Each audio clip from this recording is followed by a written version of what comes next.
Hey folks, you know what time it is. It's time for Sunset Lake Seder, the company that grows, harvests, and ships all its craft Seder products directly from its farm in northern Vermont straight to your door. You can skip the lines and find your relief and relaxation with Sunset Lake Seder. Seder should not be a luxury, and Sunset Lake makes it easily accessible and high quality. It's vertically integrated in terms of its farming practices, and it aims to provide affordable CBD products to everyone. And they do so by cutting out the middleman and shipping their products from their farm to your door. Sunset Lake is your one-stop shop for all your hemp and CBD needs. They grow it themselves, provide testing paperwork with every order, and will help with any and all questions.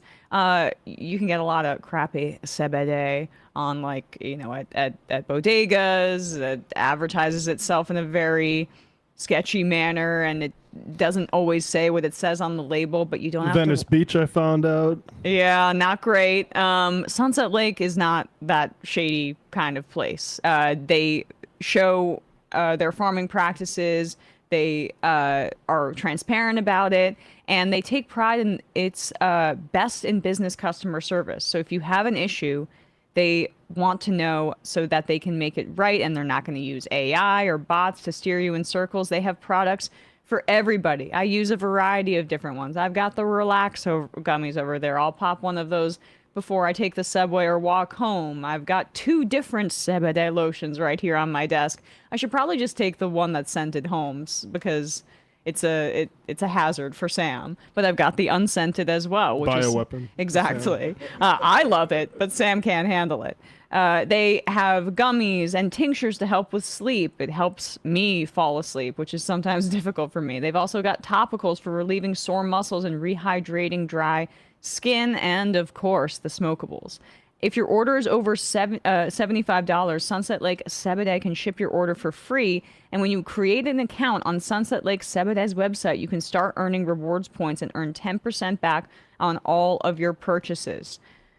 You can also refer to your friends to Sunset Lake CBD. Send them a coupon on their first order and earn $10 store credit with every successful referral. As we mentioned, Sunset Lake CBD use regenerative farming practices. They pay their workers a minimum wage of $22 an hour. They never use pesticides. They use integrated pest management. This is the kind of company that you can get behind and feel good about supporting. Use coupon code LEFTISBEST, all one word, for 20% off your entire order at sunsetlakecbd.com. That's LEFTISBEST, all one word. Coupon code for 20% off your entire order at sunsetlakecbd.com. And now, time for the show. The Majority Report with Sam Seder, where every day's Casual Friday.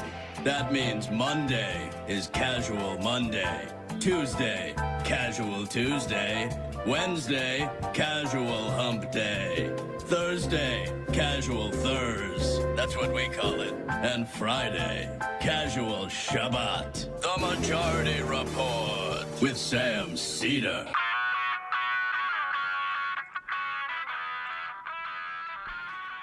It is Friday, July 10th, 2026. My name is Emma Vigeland, in for Sam Seder, and this is the 5-time award-winning Majority Report. We are broadcasting live steps from the industrially ravaged Gowanus Canal in the heartland of America, downtown Brooklyn, USA.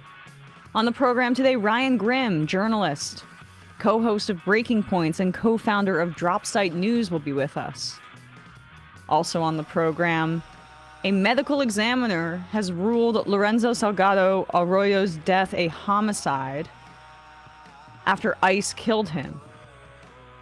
DHS was forced to admit that he was not the target of their ICE search. They were just patrolling the neighborhood for 2 Guatemalan men to racially profile and ruin their lives and deport them. Claudia Scheinbaum says Mexico will push the U.S. to file charges against officials responsible for the deaths of Mexican citizens by ICE in the streets and in ICE custody. Victor Marx is officially the Republican gubernatorial nominee in Colorado. Maybe my new favorite character in politics. He's a real wild one. More on the fun half. He's a killer. Literally. Yes. He says he is. No, he just says he won't tell you how many people he killed. brags about killing all the time. He also performs exorcisms over the phone. What a nice guy. Convenient. Exactly. I'm assuming that's not free. I don't think it's a public service now. After resuming bombing Iran, causing oil prices to skyrocket, Trump meekly says talks will resume. Israel shared intelligence with President Trump that Iran is trying to assassinate him. By intelligence, I mean fables. To try to get him to continue the war. Trump is refusing to sign the bipartisan housing bill that was passed with a veto-proof majority, which means it's going to become law at midnight anyway. And he could take credit for it, but he's too petty because of the SAVE Act. New Mexico's Attorney General says the DOJ is obstructing their investigation into Jeffrey Epstein's estate. The White House purges the U.S. Election Assistance Commission, ousting 3 sitting members yesterday ahead of the midterms. Not good. Venezuela's death toll from a pair of earthquakes has risen to over 3,800 as the country pleads for sanctions relief to attend to the devastation. Israeli attacks kill at least 6 people overnight in Gaza. The genocide is ongoing, and the ceasefire is broken basically every day. And lastly, Graham Plattner tells staff he will formally exit the Senate race on Monday as Maine Democrats cobble together a nominating convention. Troy Jackson emerges as the left-wing choice and the one that Plattner volunteers are most enthusiastic about. All this and more on today's Majority Report. Welcome to the show, everybody. It is Casual Friday. Hallelujah. It is Friday. Hello, Matt. Hello, Brian. We've got a great show for you today. Ryan Grimm will be with us. We'll maybe have some disagreements. We'll iron some things out.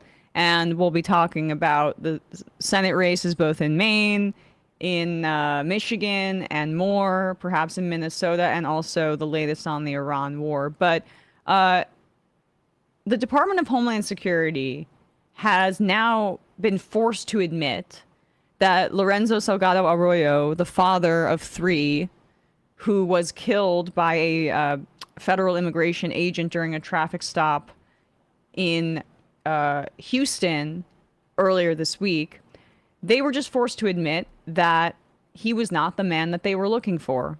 Instead, they were rolling through a historically Mexican neighborhood in the Houston area looking for people from Guatemala to round up and deport and ruin their lives. Arroyo was a Mexican immigrant who had lived in the United States for 35 years. He leaves behind 2 3 years less than I've been alive. Right. 3 he older exactly older than me. He's built a life here with children and a wife. His children went to college. They are and he was just as American as any of us, but was forced to languish in a sub-citizen status because our immigration system is so sadistic and broken that we don't give pathways to citizenship for so many people in this country who then are exploited by their bosses with poor working conditions and poor wages and no health care. And that is beneficial to many people in our economy, and that's why this has not been addressed. And they are made more vulnerable in these kinds of situations. This makes 10 people now that have been shot and killed by the ICE Gestapo in Trump's second term. There have also been at least 50 people who have died in ICE custody that we know of. So once again, this is an issue of a federalized police force that is legally authorized to essentially racially profile, harass, and abuse and kidnap people. Mark Wayne Mullen now leads the agency after Kristi Noem was a part of Trump's purge of women from his administration that were really just acting at his and Stephen Miller's directive in their sadism. But of course, all the women get fired first, which is just hilarious. Susie Wiles stands alone as the Trump whisperer in the White House who remains. But like, DHS is now saying that the officers were not wearing body cameras. What a coincidence. Literally nothing that DHS says should be taken at face value. Yeah, and we now have a Washington Post interview with 3 witnesses. They all say the same thing, that that Lorenzo Salgado Arroyo did not ram into the unmarked ICE car, but that the agents fired at the vehicle anyway, and that they were making fun of him and mocking the other passengers as he bled out. So here's what the Washington Post reported. We'll scroll to this maybe third paragraph here. DHS released a statement hours after the deadly shooting saying that Salgado Arroyo had rammed an Immigration and Customs Enforcement vehicle and weaponized his white work van in an attempt to run over an ICE law enforcement officer. That is a lie, wrote Jose Trinidad Rojas, 51, in a handwritten statement. It is impossible for them to say that they were going to get run over. There were no officers in front of or behind the vehicle. They were on the sides. And then this is the attorney, Balderas Ibarra, who got these statements from these men who, by the way, are now, as the article highlights, facing removal proceedings after going through this horrific event. They're incarcerated themselves because of their status, their undocumented status. Speaking to Rojas, Daniel Triado Patoya, 43, and the shooting victim's brother, Victor Salgado, 44, and said he heard the same story from each as he interviewed them separately. The men are not being housed together, the attorney said. All 3 are undocumented Mexican immigrants who are now facing removal proceedings. And then we can just skip ahead a little bit to they describe what happened here. The men who were in the van told this lawyer that Tuesday had begun like any other morning as they headed to a construction site. They were traveling on Wayside Drive, headed toward Interstate 10 around 6:30 a.m. after buying ice and water.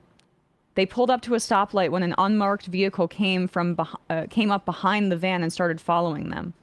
When the van accelerated as the light turned green, the unfamiliar vehicle pulled out onto the shoulder, accelerated, and cut in front of Salgado Arroyo, who was driving, and tapped on the brakes, the men said. That's when Salgado Arroyo made a U-turn. At that point, officers turned on their police lights, according to the testimony they gave the attorney.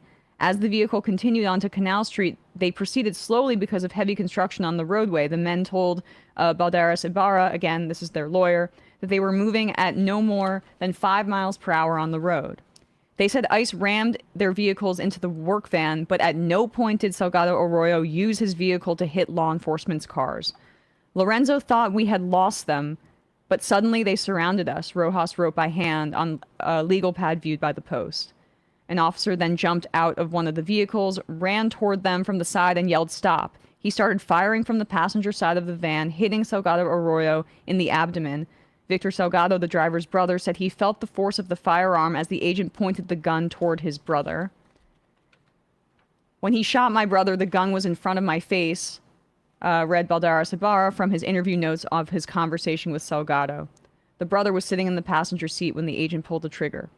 Salgado Arroyo was unable to stop the van and place it in park, the men said, but the officer or officers continued to unload additional rounds from the sides of the vehicle. Rojas described the agents violently pulling Salgado Arroyo out of the driver's seat and throwing him to the ground. They put handcuffs on their wrists and feet. Victor Salgado said his brother was yelling for help as he was bleeding out. It just happened so fast, Salgado told the attorney. The 3 men lay helpless as their boss lay dying. This is in Spanish, but the translation is he heard an ICE agent, the brother, saying to him in a mocking tone, "You want to escape, right?" Se quieren escapar verdad. I wonder if that was a Latino ICE agent. The 3 men in custody have all been in the country for more than 2 decades, living without documents and with no criminal record. They have family and children here and now are currently, after having to witness their friend and in one instance brother being murdered in front of them, are potentially having their families broken up and they're in ICE custody as we speak. At any point, Democrats could have done mass amnesty now, called it Reagan Amnesty 2.0, and given all these people documentation. Instead, we've been pitter-pattering around maybe we'll do something for the Dreamers. You need to take care of these people and get them out of this limbo. And that's after we stop this ICE Gestapo occupation of American cities where they're killing people. This is now not a fringe opinion, right? Like we've talked about how abolishing ICE has become a mainstream opinion within the Democratic Party, and even the unfavorables of ICE creep into the when you poll independents, how disgusted they were after the Minneapolis surge and the killings of Preddy and Good that were so high profile and resulted in the aforementioned firings of Kristi Noem. But Markwayne Mullin has come in essentially with a mandate to do the same stuff, reducing their deportation quotas by a slightly less astronomical figure and doing it more quietly. All they've done is put a fresh coat of white paint on this. Meet the new boss, same as the old boss. Right. That's who said. And so this is actually encouraging to see. This is Joe Scarborough here reacting to the ICE murder of Lorenzo Salgado Arroyo, and I think speaking for a kind of, as I say, a very mainstream opinion right now about immigration enforcement. You're gunning down people in the streets of America. Gunning down people in the streets of America. This is not going well. No, it traumatizes and terrorizes communities. And politically, it's horrible for you, and yet you just continue. And as we have said here from the very beginning, you will never get the numbers that you want to get.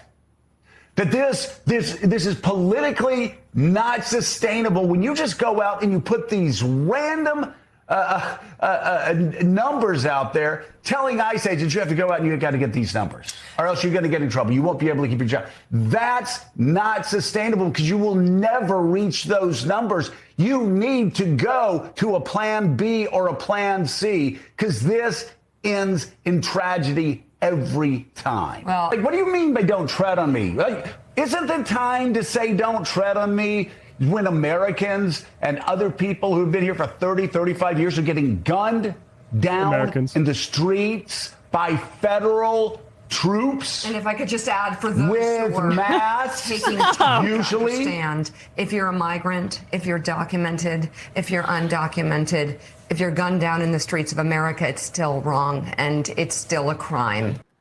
Yeah.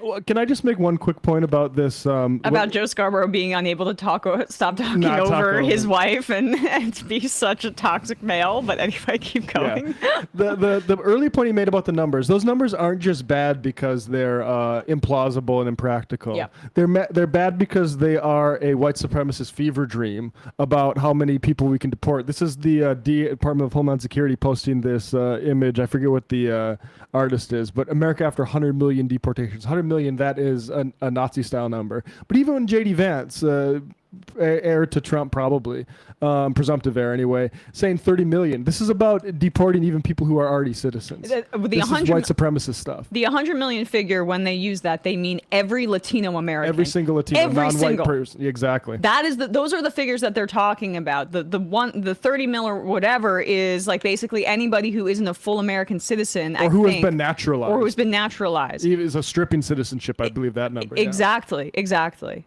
This is about an ethnic cleansing campaign. And when we talk about them as a Gestapo, what else should we refer to a secret police that's trying to implement an ethnic cleansing campaign on behalf of a fascist administration? What else should we call them if not Gestapo? Unmarked cars going around with surveillance technology, just running people's plates through it and saying, okay, Let's go draw our guns, guys. And I shouldn't say it's overwhelmingly Latino people, but of course you have Somalis who are going to be the target of this, Syrians who are going to be the target of You've this. had all sorts, literally all sorts. There's like an Irish guy early on that got caught up in this for like, I don't know if it was weeks, but like a long time. Haitian people have been the subject of these racist conspiracy theories. Dehumanization by the vice president. So this is white supremacy. This is white supremacy. In a moment, we're going to be talking to Ryan Grimm, but first, a word from our sponsors here. You know, starting a business is a big deal. What surprised Sam, I think, is that he was really, really freaked out about the idea of having to build a merch store from scratch. But then he found Shopify, and it made it so much easier for this show. It had all of the tools that he needed to launch the merch store, and it's all already included from day one. Shopify's templates and tools get you a stunning site up and running fast with no coding needed. Shopify checkout means more customers actually buy, and returning ones can do it in a single click. And I can speak to this as a customer that uses Shopify myself. It makes it more likely for me to end up buying stuff when I don't have to go to my wallet and find my credit card and all of the information. It's just in there, and you click, and you're able to also track your packages. It's really nice. If questions come up, Shopify's built-in assistant sidekick is ready to help you build, troubleshoot, and keep moving. So you have a really quick way to fix any problems as well. Shopify powers millions of businesses worldwide, from household names to small businesses that are just getting started. All you need is the idea. Shopify handles the rest. If you're serious about hearing your first ka-ching, start your free trial at shopify.com/majority today. You heard that right. Start your free trial at shopify.com/majority. That's shopify.com/majority. We'll put a link to that in the video and episode descriptions and at majority.fm. Shopify, stop waiting for permission to build something. Your next revenue stream starts free at shopify.com/majority. And lastly, you know, spring, you think about spring cleaning, you start with good intentions, but I actually ended up making an investment in myself this spring, and it's something very important: replacing my old mattress. I switched to an original king mattress from Lisa, and it has been a much needed change. I have struggled with sleep. I toss and turn, and oftentimes I end up falling asleep in weird positions that cause aches and pains. And it was, or I thought that's what it was at the very least, but it really was my mattress.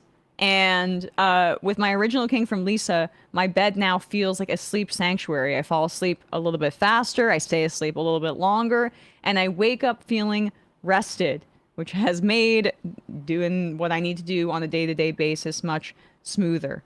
And so, you know, I'm working on a better nighttime routine, less phone time, more reading, TBD on how that's going. But my original king from Lisa has, at the very least, made things a bit better for me in my sleep routine. And my bed is my happy place. I got to be honest with you. I like to get horizontal on that bed. Lisa has a lineup of beautifully crafted mattresses tailored to how you sleep. Each mattress is designed with sleep-specific positions and feel preferences in mind. From night one, you will feel the difference. You just take the Lisa sleep quiz, and you'll find your perfect match in less than 2 minutes. You can get full body support, put in that you want comfort. No matter how you sleep, Lisa will find a solution for you. Lisa mattresses are meticulously designed and assembled in the U.S. for exceptional quality, and they back it all up with free shipping, easy returns, and a 120-night sleep trial. Lisa has been awarded Best Hybrid and Best Memory Foam mattresses by the New York Times Wirecutter, and is featured by West Elm as their go-to mattress partner. Lisa isn't just about sleep, it's about impact. They work with local nonprofits all across the U.S. to donate thousands of mattresses each year to families in need, with over 43,000 mattresses donated to date. Plus, Lisa is committed to eco-friendly materials and sustainable manufacturing practices and partners with organizations like Clean Hub and Green Worms to help remove harmful plastic waste from the environment. Go to lisa.com for their July 4th sale to get 30% off plus an extra $50 off with promo code MAJORITY exclusive for our listeners. That's LEESA.com, promo code MAJORITY for 30% off plus an extra $50 off. Support our show and let them know we sent you after checkout. Lisa.com, promo code MAJORITY. We will put a link to that down below in the video and episode descriptions. And a quick break, and when we come back, we'll be joined by Ryan Grimm.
We are back, and we are joined by Ryan Grimm, journalist, co-host of Breaking Points, and co-founder of Dropsite News. Ryan, welcome back to the show. Hey, Emma, how you doing? I'm doing all right. It's been quite a week for us both, I would say, and like also just in terms of covering progressive politics and anti-establishment politics. We'll start off in the most controversial place here, because as I've said to you before, you're one of my favorite people to disagree with because it can always be even-handed and in good faith. But just to catch people up, earlier this week, you reported that there'd been a detail that had been left out of Politico's reporting on the rape accusation against Graham Plattner. Politico didn't include, apparently, that the woman accusing Plattner of this assault had asked him to come over for a glute massage the night of the alleged assault. However, sorry, what'd you say? Said she needed a glute massage, but not to ask him for it. Is my recollection, right? Yeah. And afterwards, she still said, "Do not come over." And you have faced some pushback for reporting this detail. And I guess I'm wondering what you think of that pushback, because this is what I would say, right? Like, we often will say on our show that it's as important. Like, the substance of what we say is sometimes even less important than what we choose to highlight or cover, right? And I think that perhaps emphasizing this detail gave a lot of people license to dismiss Jenny's accusation, even if that's not in what the text said. That would be my critique, and I'm wondering what you think of that.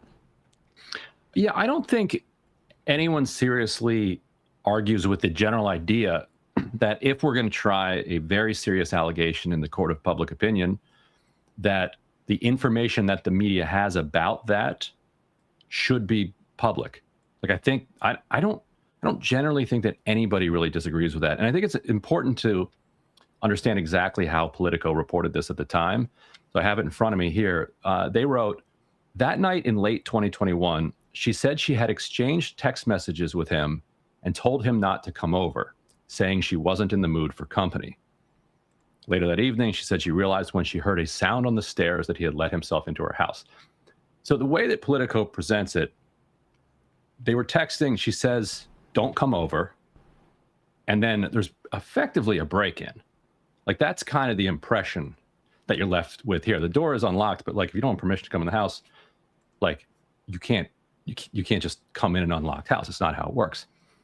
Politico was aware that the exchange that they're referencing there included her saying she needed a glute massage, him responding, I'm on my way over.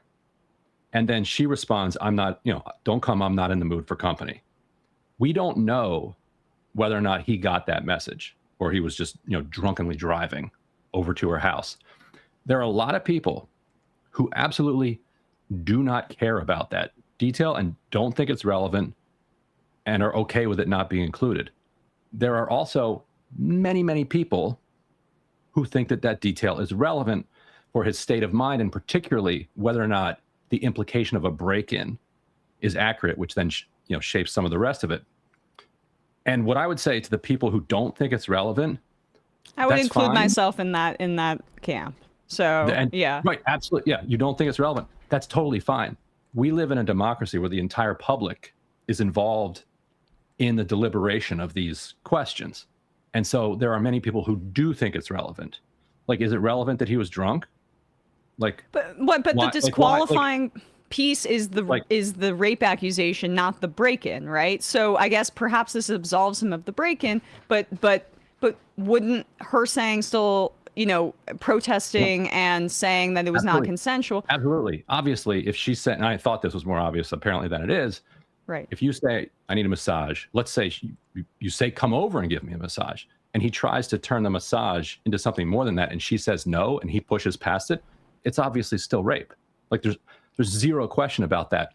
But this kind of insistence that the facts aren't really important because of what she says happened in the end, I don't believe. As a journalist, our job is to put the facts out that we have and then let the public decide whether or not those are relevant. Now, some people said, well, why don't you put in like what she was wearing? No, that is completely different.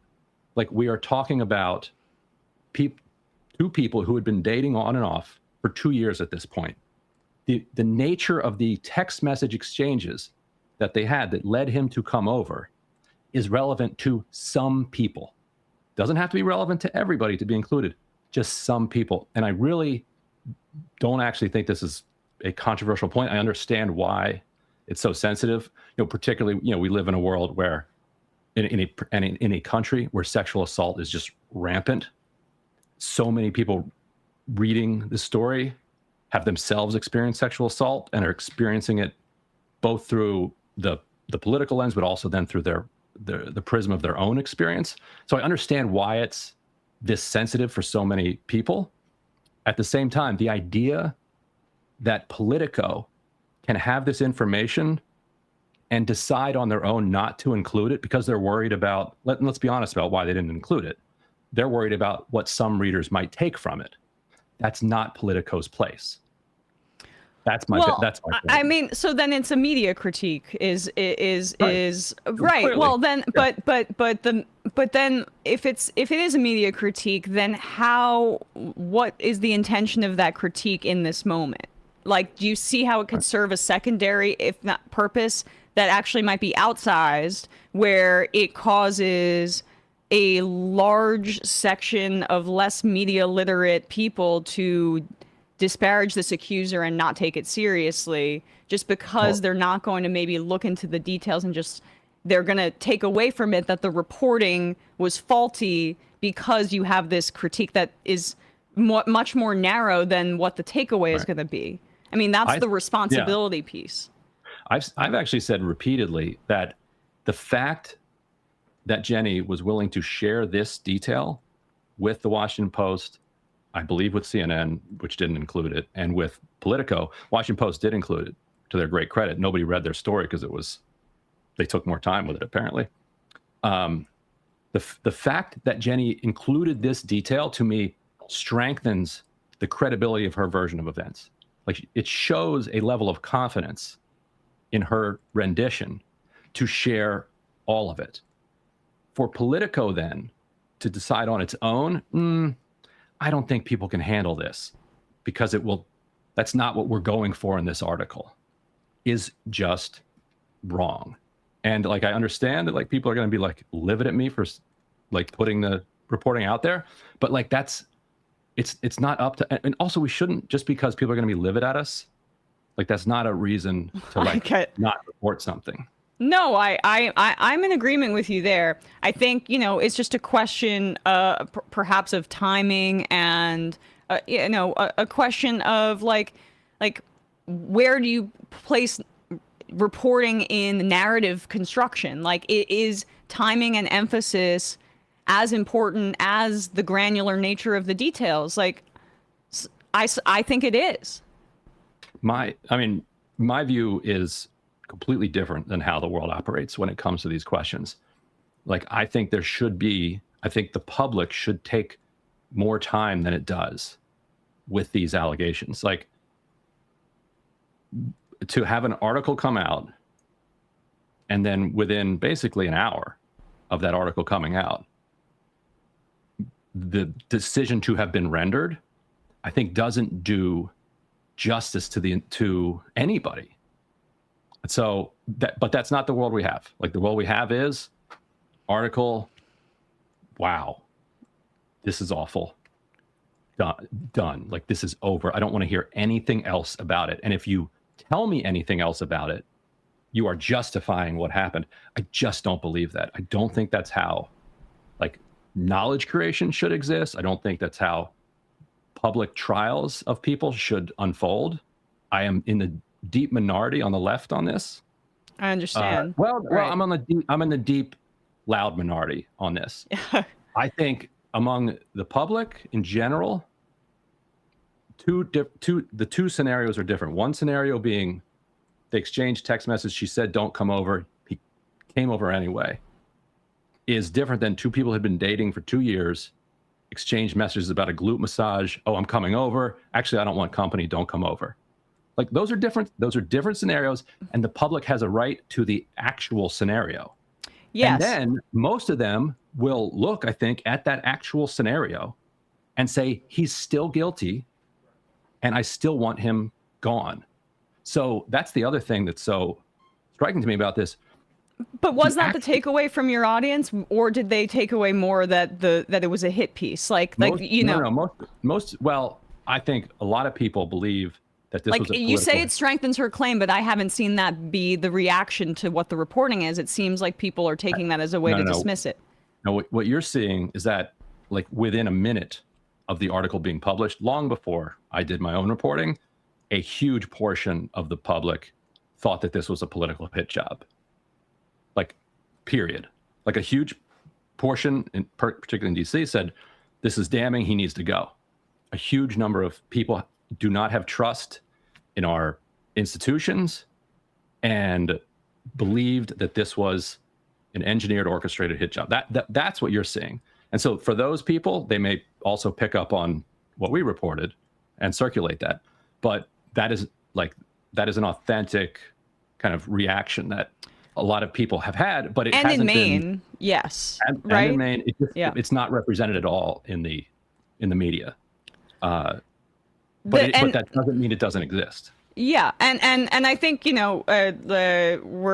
can move on to the less granular media focused part of the story and maybe talk more about the political fallout here, because the reality is that Plattner's branding as an outsider, right, and the other pieces that had come out against him prior to this about the tattoo and about the unsettling behavior had contributed to an outsider status that had benefited him with Maine voters because of a justified mistrust of the National Democratic Party that has consistently let them down. And what I find kind of aggravating about this story is that there is this driving impulse by the national press to disregard what Maine voters actually care about, or either or mischaracterize it in general. I did an interview with Slate where the host of the interview was insisting that voters in Maine just voted for what she said was a guy and not his platform. And that is there's this motivated reasoning right now in the national press to foreclose any conversation about the ideological and policy civil war within the Democratic Party right now, to essentially say that anybody that was highlighting how Plattner was gaining popularity because he wants to cut off arms to Israel and tax billionaires, et cetera, shouldn't have any credibility anymore to say anything about this at all. And that's the critique of other media figures from national mainstream centrist press. But the problem is that they're not talking about the voters who supported that, or they're saying that they are basically dumb hogs that didn't know what they wanted and just got hypnotized by his voice and the fact that he was an oyster farmer. There's all of these different conversations that are happening at the same time that still are drip with condescension about Maine voters saying, like, this is about representation, democratic representation, and it's an issue set that we voted on, not a celebrity. And liberals in the national press can't conceive of this. Right. It's an incredible level of contempt to have for the voters in Maine who came out. And what's interesting is that, like, yes, it's true that he looks different than a typical politician, like a Jordan Wood or somebody who's running for Senate up there. But he also doesn't. You wouldn't be able to pick him out of a bar in Maine. Like, he looks like everybody else in Maine. So, like, there's this Washington and New York idea that, like, there's something like unicorn about this guy, when actually he just looks like everybody else up there. And what was so unusual, I guess, is that somebody like that could then be so captivating for so many people in Maine. You know, there's a story about how right after he launched his campaign, he had already been booked to shuck oysters at a Troy Jackson campaign event. And so Troy, gives his speech and says something like, actually, our oyster shucker over here, like just today or yesterday, filed his paperwork. He's going to run for the United States Senate. And it's almost kind of like a joke, like I mean, like, oh, you're serious? Like, the oyster guy over here is actually running. And Troy's like, yeah, Graham, you want to say a few things? And Graham takes the mic and leaves the audience absolutely spellbound, like completely overshadows Troy Jackson, who is very interesting politician with a profoundly working class background, not a great speaker. Like, no, Troy Jackson would not claim to be a great speaker. And the people there are just like, our reporter was at this event. They're like, who is this guy? Where did he come from? And so there's this idea that he was like manufactured by these like out-of-state consultants. And it's true that like he was recruited by some out-of-state consultants, but also deeply with the collaboration of the labor unions in Maine, which gets completely overlooked. But he also had this unique ability to captivate people's attention and convince them that he was going to actually deliver on the things that he was saying. So it's one thing to say things. It's another thing to be able to convince people that you mean it and that you're trying to bring them in. And so, like, yeah, that's what people were getting behind, not this like, oh, he was wearing a flannel and had a deep voice. That's such a condescending understanding of how things unfolded, and it's just not accurate. People are actually on the lookout for that kind of thing, and if you're not authentic to it, it's going to fall flat.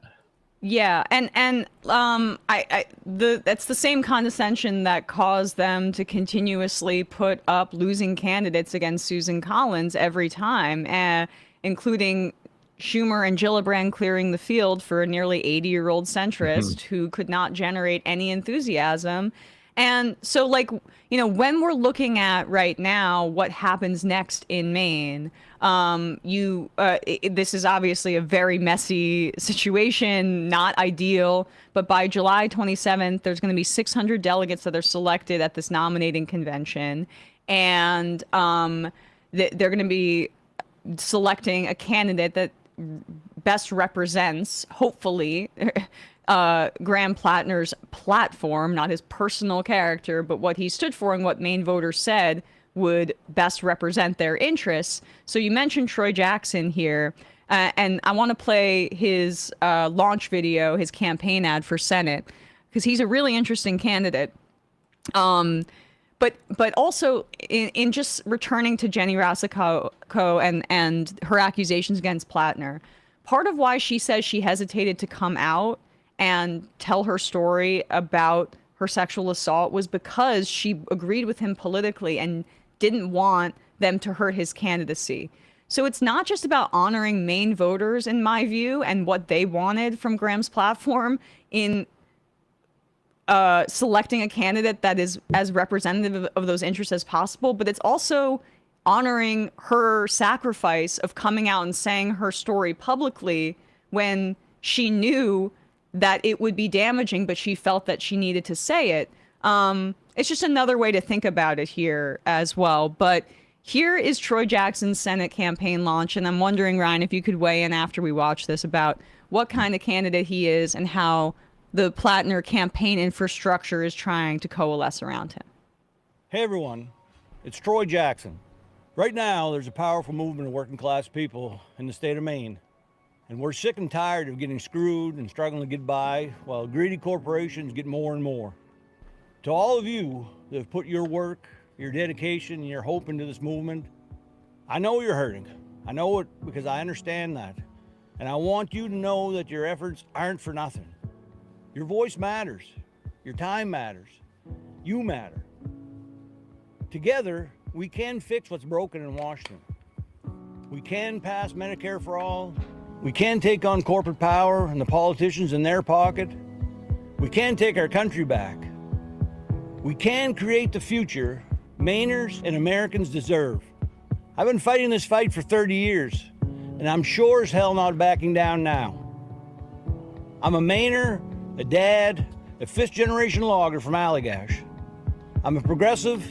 I've been tested. I've won time and time again in deep red Trump country by double digits. I've won in progressive cities like Portland and Bangor. I know what a tough fight looks like, and I know how to win. Because working people know I have their backs. They know me. They know my values, and they know my character. We can defeat Susan Collins. The movement that you've built can win. So I'm in. I'm in this fight with you. And I'm asking you for your support so we can take back this Senate seat and send Susan Collins packing once and for all. So there you have it. Troy has also said Israel's actions are genocide in Gaza. Ettinger Mentum had a really great piece. People can check out his Substack breaking down and ranking essentially the candidates to replace platform. And he had Jackson first. Here's what Troy said last night, talking about the Palestinian aid worker who organized the World Cup watch party in Gaza and how Israel killed them before they were gathering to watch the Egypt-Argentina game in a targeted strike. He said, "This is unconscionable. Anybody with eyes and a heart knows the Israeli government is committing genocide in Gaza. It has to end, and we as Americans have the power to end it. When I'm in the U.S. Senate, I'll never vote in favor of U.S. taxpayer-funded military aid to Israel." So there you go. And yeah, I mean, he's from really far up north. He has been close to the Bernie wing of the party for a long time, and Labor. The questions more are about his candidacy. Does he have a lot of charisma? A lot of people say no. And then also, like, does he have the ability to win outside of the areas in northern Maine where he traditionally had strengths electorally? Those are the questions that remain. Yeah, and he's an interesting guy. And he's like, you can argue all day back and forth about the complicated nature of Graham Plattner's working class credentials. There's no argument with Troy Jackson. His mom was 16 when he was born, 4 generations above him in logging. He gets into logging. He went to community college and then immediately, becomes a logger. And the way he became politicized is also interesting. Ironically, you could characterize it, I'm only half joking, as anti-immigrant, because there was this labor dispute between Maine loggers and Canadian loggers, and the Maine loggers were saying that Canada was ignoring all sorts of immigration laws and labor laws and suppressing wages for Canadian loggers, and then taking jobs from Maine loggers. They filed 100+ complaints over this, and even got involved with civil disobedience because it was existential to their entire way of life up there in northern Maine. He then, as he's fighting this battle, runs as a Republican because this is the type of working class area in the 90s that was represented by these, you wouldn't call them Dixiecrats because they're all the way up in northern Maine, but like these blue dog Democrats who just held a corrupt lock on power for decades. He barely lost. 2 years later, he runs as an independent and beats the Democrat. Eventually, he converts and becomes a Democrat himself. One thing he gets hit for is that he's had some traditional working class conservative values. He was anti-abortion. There's some other kind of cultural issues where he's been Republican, basically. He, for the last 10, 15 years, he's had a perfect Planned Parenthood rating. He said he was wrong on that. He's come around on a lot of those issues. But that, he's a very interesting candidate, and he is the one that the Plattner volunteers are getting behind. Like they're going to try to organize at these caucuses or these county events to try to get their delegates sent to the state convention to nominate Troy Jackson. As you see that, like he's clearly not saying this. He's not Graham Plattner, Right. but he and Plattner were running as a ticket basically together. And what the volunteers want is very relevant here. Yeah. It's really important. Yeah. Mm-hmm. And there's right now there's a lot of people that are like, why is Plattner not immediately dropping out? There are reasons for it. One, there's a campaign finance reason for it. It gives the campaign more time to settle their debts that they need to do before foreclosing the campaign, essentially. But two, they want the campaign infrastructure leverage to push Troy Jackson. And that's what they're trying to use. So a lot of, again, people in the national press are talking about how unseemly this is, that he's not formally dropped out yet. It's happening. This is just about trying to set up the campaign infrastructure and the ideas in the best, most advantageous position ahead of a convention where it's going to be a lot of chicanery, I would guess, about like trying to get in a corporate pro-APAC stooge centrist that doesn't want to abolish the filibuster. So it's essentially just like Susan Collins, but with a Democrat next to their name. Like they're going to try that, even though I think it's going to be more difficult because there are people like Joy Reid, who we played yesterday on the national stage or our show, saying like, no, you've got to represent the will of the voters. Don't try this now. But Right. I guess I'm wondering what your kind of more meta take is on the attempt to go after the like campaign in this way, the campaign of Graham Plattner. Like you don't read all these news articles about the consultants that helped Eric Swalwell and how they need to never work Right. again. Right. They work for Becerra now. Right. Yeah, right. But you do hear this now about Morris Katz and the Democrats that have worked on Democratic consultants that have worked on this campaign. And it really does feel like they're trying to use this moment to create a proxy war on the emerging left-wing infrastructure and the very few, this new tiny constituency of consultants that helped work on the Mamdani campaign are now on Plattner or on others, right? Like these small little leftist ad makers and firms that are a threat to the way that the behemoth Democratic Party consultant structure operates. Just your take on how like the knives are out for the consultants on the campaign in a way that seems very different than how other campaigns have been covered when their candidates are accused of sexual assault. It shows how cynical the establishment's approach to sexual assault is. Like, it didn't stop them for a second to even get behind Cuomo himself, let alone all of Cuomo's consultants. Like Right. in every other case where somebody has been credibly accused of sexual assault, there's never been a moment where the consultants who elevated the candidate were somehow found to be themselves guilty and needed to be blacklisted from politics. It's because they're taking on the machine. It's very clear. They're going after Dan Osborne now in Nebraska because some of the same consultants that work for Plattner have also worked for Osborne. And so literally they're trying to like tie Osborne to it, like as if Osborne has anything to do with what Plattner did.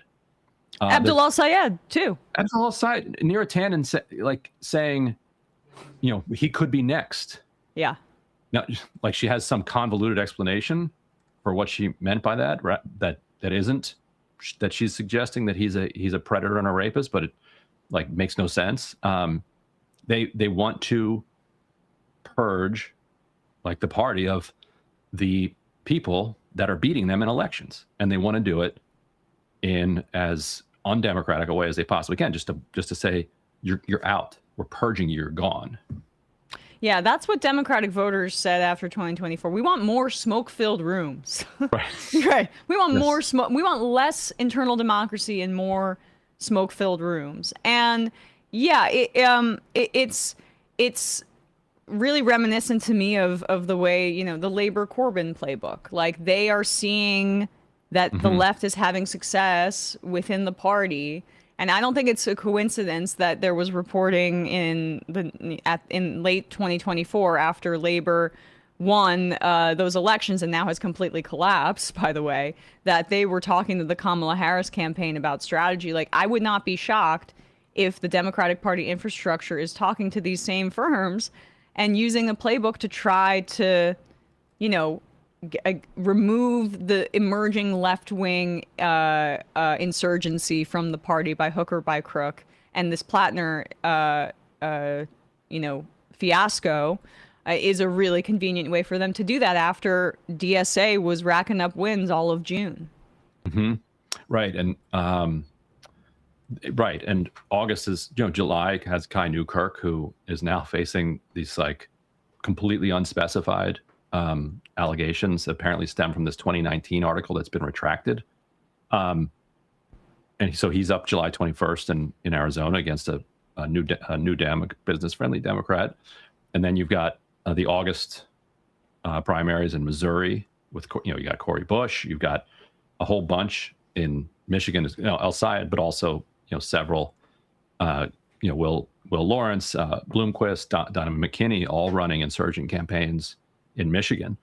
So they're looking at a serious wave, and they're thinking like we need to just kind of destroy the infrastructure underneath this. And it'll be interesting to see if it's possible, because they're not doing anything to moderate the structural forces that have produced all the anger that is powering these candidates. Like, I'm sure fight agencies ads are really nice and well done, but it's not like they can manufacture an entire movement, with just the way that they color their ads. But that's what they think of voters, though. Like, isn't that instructive? This is what they think of voters. The main voters, they think that essentially they're easily manipulated outside of the substance of policy. And like, in a previous environment when we were covering politics, this might have worked when there wasn't this like more robust small donor network, and there wasn't this like broad constituent and voter understanding about how money is corrupting that like gives credibility to candidates that aren't taking that kind of money. And frankly, if our media institutions still had the relevance that they used to, they would have been able to kill Plattner's campaign much more early on, honestly. And they're lashing out because they were unable to do so, even though, let's be abundantly clear, Plattner, due to his deception and his lack of forthrightness at the very minimum, and then, of course, I would say this really credible allegation of rape, has given them immense ammunition. Right. Yes. And so, all right. Well, we've talked about this story enough, I think. Just briefly before I let you go, Ryan, I want to talk about the Iran war, because Trump is retreating once again and saying that they're resuming talks after calling the Iranian negotiators scum. 3 weeks prior to that, he had talked about how great they are. And, I also last night, CNN reported that Israel shared intelligence, wink, wink, wink, wink, wink, with the United States that Iran is trying to assassinate Donald Trump. What do you make of these developments over the past 48 hours or so? Yeah, the problem with Trump is that the problem for Trump and with Trump is that he exhausted his military capacity already. Like, if he was able to militarily take control of the Strait of Hormuz and overthrow the regime or dictate terms to the regime, he would have done it already. When they launched this war, they had, they had exhausted some of their stock in the 12-day war, but they had pretty much a full magazine of, 2 aircraft carrier groups, all of the Tomahawks that they had. They were stocked and ready to go. They threw everything they had at Iran, and they used an enormous amount of what they had when it came to defensive capacity, ballistic missile interceptors, and so forth. We reported it at Dropsite at the end of the war. Israel was down to double-digit interceptors, ballistic missile interceptors, and they were relying almost exclusively on the U.S. Navy to intercept ballistic missiles coming in from Iran. And Iran had not yet moved to its hypersonic and most recent weapons, because you shoot the oldest ones first. So that's what the U.S. and Israel got when they were fully loaded up. And companies across the world had their inventories, their oil inventories stocked up. Our strategic petroleum reserve was stocked up, and gas was at $3 a gallon or whatever. Like, that's where we started. So the idea that he's going to come back for a third round with gas starting at $4, with inventories completely depleted, with the strategic petroleum reserve something like 19 million barrels away from the bottom, like where it becomes like dysfunctional and you don't have a reserve anymore. And you've fired off tons of your Tomahawks, tons of your other missiles. One of your aircraft carriers had to go back because the undies caught on fire. Your other aircraft carrier group had to move out of ballistic missile range of the Iranians, and so therefore can't launch the short range stuff, has to rely on the very expensive heavy range missiles. Like, the idea that in that scenario you're going to be able to accomplish what you couldn't in the last one is so obviously untrue that you knew that when Trump started this that he was going to have to stop pretty soon. And so that's what he's done. So he has to either give up the Strait of Hormuz or conquer Iran. He can't conquer Iran. He can't bring himself to give up the Strait of Hormuz. So he's stuck. And he's lashing out and using, I think, probably escalating rhetoric like scum to give a public perception of victory, which, like, say, Iran right now is, I think, within their rights to want to make the West feel pain after Trump launched this war. But if they humiliate the United States, this might prolong it because Trump really only cares about the appearance of a victory here. And so I think, them exerting their leverage is important. But there also is the question of Lebanon as well. And Israel has shown no desire to acquiesce and remove their forces from southern Lebanon, which Iran is holding firm, and their position continues to get strengthened as this goes on and the United States becomes more and more desperate, that Lebanon and the cessation of hostilities there need to be included in any memorandum of understanding that is renewed or in any peace process. Yeah, and I think a thing you can add to it is the psychological effect for Trump of seeing the millions of people in the streets mourning the man that he assassinated and was told was deeply unpopular and is dumb enough to believe what he's told. He was unpopular. A lot of people didn't like him. A lot of people also loved him. There are millions that came out in the streets in Iraq. Millions. Not just Iran, Iraq too. And so I think he saw that too. And that was deeply souring his mood. I feel like he sort of had to get this out of his system. If you noticed, they hit the train lines going to and from Mashhad, where the Ayatollah was being buried, so that all of the mourners are then either attacked or deeply inconvenienced in having to like get home. So like the pettiness of that, divorced from any plausible military rationale, because you can put like if they're hitting the bridge, like okay, that it's going to have an economic impact, and the economic impact means that you can't produce as many weapons, I guess, blah, blah, like, but hitting just the tracks, within 24 hours they've got the tracks put back together. So you're only doing it because you're a baby and you're salty that millions of people are out in the street. Right. And I mean, but it returns to his fixation on the optics of like, and it's a war crime, just to be clear. Yes. And the attacks on civilian infrastructure that he's bragging about, right, are war crimes. And we still don't know the true death toll. But let's just recap some of the stated objectives. Regime change. They can't spin that. Netanyahu can't even spin that domestically within his Israeli public that they've actually done regime change, because it's still the same regime. It's just not with the older figurehead who, and then of course the regime change would have been the necessary component of that would have had to been mass unpopularity about the Seder, and Trump is seeing these images showing that that's actually not the case. Then the nuclear weapons issue. Iran can never have a nuclear weapon. Trump is saying a lot part publicly because that's clearly the most fertile ground for negotiations here. But then also control over the Strait of Hormuz. Iran now probably has this understanding, like we can give a lot of leeway on the nuclear issue here because we've now have demonstrated our capability to use our territorial leverage to control the Strait of Hormuz. And I think is Trump fixated on the fact that they're going to keep trying, that they're enforcing that by attacking those ships after they were warned not to go into those waters, and two, that like tolls are a very likely option or very likely outcome here?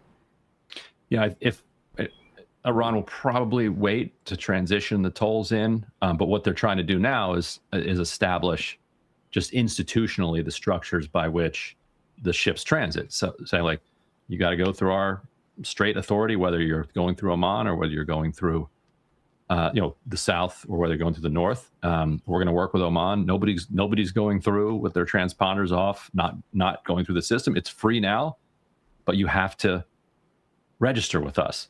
And they don't want to register because they don't want to institutionalize the, like you said, control of the Strait of Hormuz. But then you should have won the war. Like, you're like, at this point, right? They run it, and if you don't like that, you can fight them, but you can't fight them, so they run it. Like, that's, I don't know what to tell you. Like, it was open before the war, and if you should have listened to Emma and not go to war. Like, that's all we got. Yeah, right. Well, I like that sentiment, but I mean, yeah, no, it's you lost. That's the problem. And I think that's a very difficult pill for him to swallow. What'd you say, Matt? Oh, impossible for how much we've spent on the military for the last century. Yeah, exactly right. Well, Ryan, Ryan, I love how the military keeps coming back for supplementals for every war. It's like, shouldn't the military budget include war costs? Especially like military, it increases every year, and now Trump was asking initially for 1.5 trillion. Like, and when they go to war in Iran, they're like, oh, we need an extra 150 billion for that war. It's like, wait a minute, what does the $1 trillion buy us if we can't even get a war out of it? The war is extra? We get to boost defense stocks. We get to boost defense stocks and make it and subsidize their enrichment. For $1 trillion, you should get at least one war covered. Really? I think you're right. It's $1 trillion just to have the military. To use it, you have to pay extra. That's very American. I mean, for one, Ryan, I'm not sure why you're complaining about us potentially being thrown into a global recession because Trump wants to save face. Guess you don't care about America or something like that. But amazing. Ryan Grimm, appreciate you coming on today. Journalist, co-host of Always. Breaking Points, co-founder of Dropsite News. Thanks so much for your time today, my friend. You got it. All right. With that, folks, we're going to wrap up the free part of this program, head into the fun half of this program, where we will actually have fun today. I am very excited to make fun of this gubernatorial candidate in Colorado.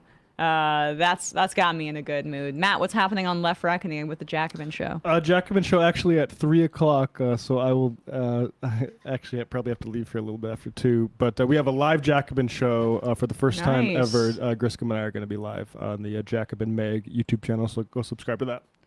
All right, check it out. Speaking of socialism, if you want to join me at the DSA program launch for the 2026-2027 program, Workers Deserve More, I'm going to be moderating, doing a special introduction Tuesday, the 14th. We will have a link to that in the description if people want to go check it out. It's virtual, and it's at 8:30 p.m. Eastern on Tuesday. So very excited. And I think, some of our lessons here include, at least for me, going all the hell in on DSA for the rest of this cycle. And, believing in that as and its infrastructure as a way to kind of incubate and vet candidates and have accountability with your comrades and with the people that are in your chapter who understand your values, your platform, and can vet people and vouch for people who best represent those interests in a way that avoids certain situations like this. So go DSA, check that out. Join themajorityreport.com if you'd like to support this show.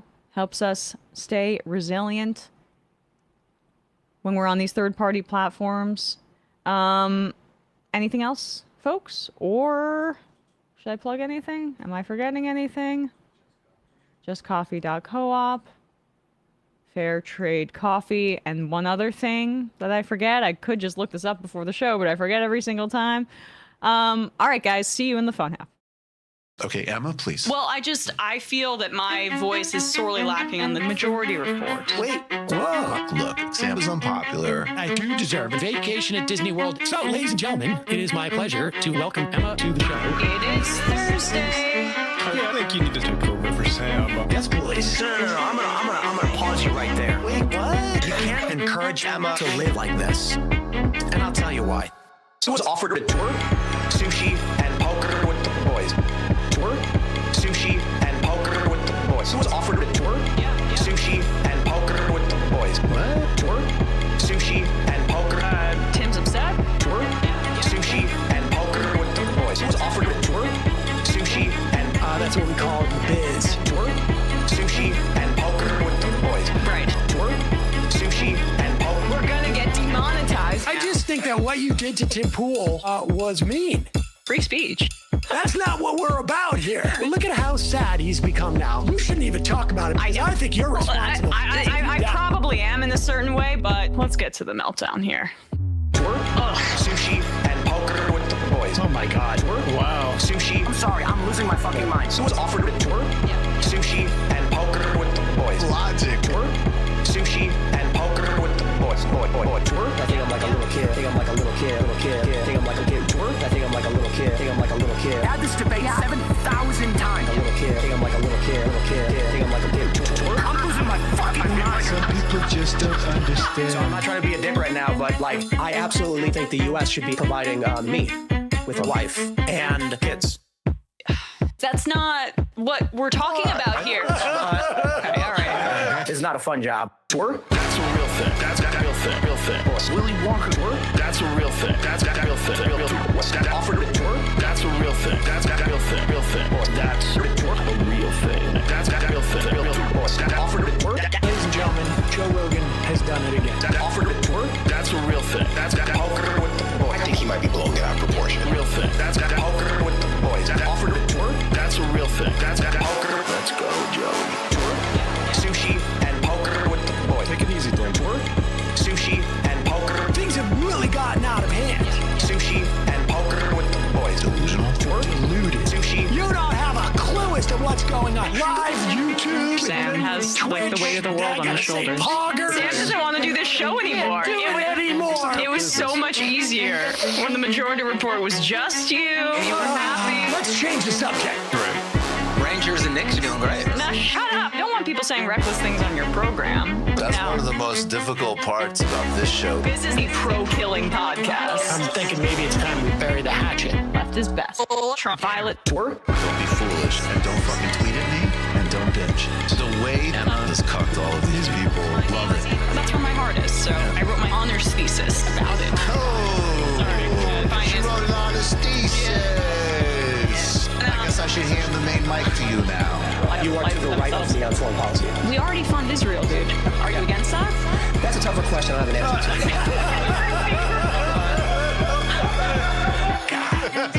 to. Incredible theme song. Hi, Bumbler. Emma Vigeland, absolutely one of my favorite people. Actually, not just in the game, like period.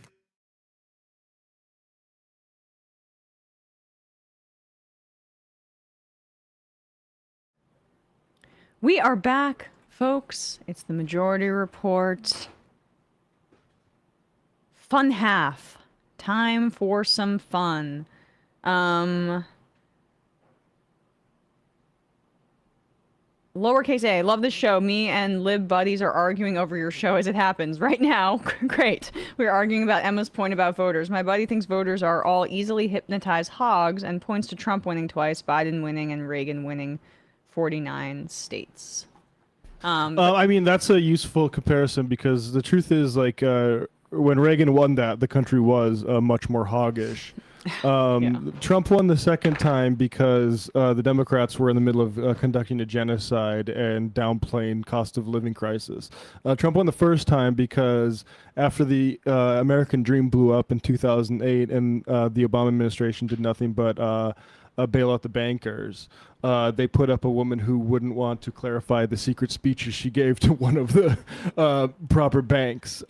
So I would have preferred Hillary to have won that and Kamala to have won in 2024. But it's not the same America that voted to give Reagan that huge thing, which was, I mean, extremely conservative, reactionary place relative to today. Yeah, platforms. Plattner's platform was good, and nothing changes that. Emma's favorite hot stove, President Vance. Now that Emma has said it, I'll handle the rest. Thank you. Pam Shatner. The other day, Matt said he believed Tara Reid. I didn't mean to read this, sorry. But I didn't recall if he said he believed Lindsay Fifield or not. If he doesn't, can he explain why? First of all, Lindsay Fifield didn't originally make a sexual assault allegation. Second of all, I think it is relevant that she herself was a big campaigner against Christine Blasey Ford. I think that is relevant to her credibility. So yes, I don't think there's much more to explain than that. I think Rassicot is absolutely credible, and also I think her coming out and fleshing out what her complaint is does make Fifield look more credible. But I think I don't have much. When the original reporting came out, I'd react the same way. I think it was crazy to peg it all on her and not even making an actual sexual assault allegation. Nina in Norfolk says, a guest on Stephanie Rule this morning was saying it almost makes you miss the smoke-filled rooms. They are 100% going to try for a corporatist Democrat. Eamon Moadine had to remind them that Maine voted for the Plattner platform. I would like to find that video. This is, I mean, it's insane. I mean, that sentiment is all It was on over. Stephanie Rule. Somebody said that it almost makes you miss smoke-filled rooms. If we can't find it, it's not the end of the world, but that's so outrageous. I mean, liberals are showing... This is the thing. Liberals are showing how little they took the democracy argument seriously against Donald Trump. If they don't think this hurts their credibility, I've got a bridge to sell you. I mean, the truth is, they know it does, but they can't face it. David Axelrod put it completely, like we already put this up on the show, but lots of recrimination about Plattner. Essential question applies well behind Maine. How did a deeply flawed but gifted candidate build such a devoted following? It was a vote of no confidence in policies and politics that many Mainers feel are failing them. So, Dems, you may not have liked his prescriptions, but you better have some real meaningful answers to these concerns. I mean, Plattner was always like relative to Janet Mills. Yeah. That guy from New York. I'm sorry, Emma, but you were too nice to Ryan. He's too smart not to realize how his focus on a small detail contributed to the normalization of violence against women.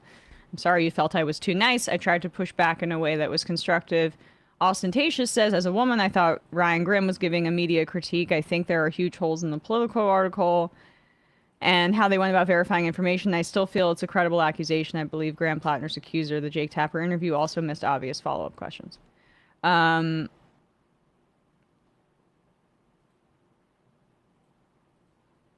Leftist rage. I don't want the media leaving out facts because they think I'm too stupid to understand.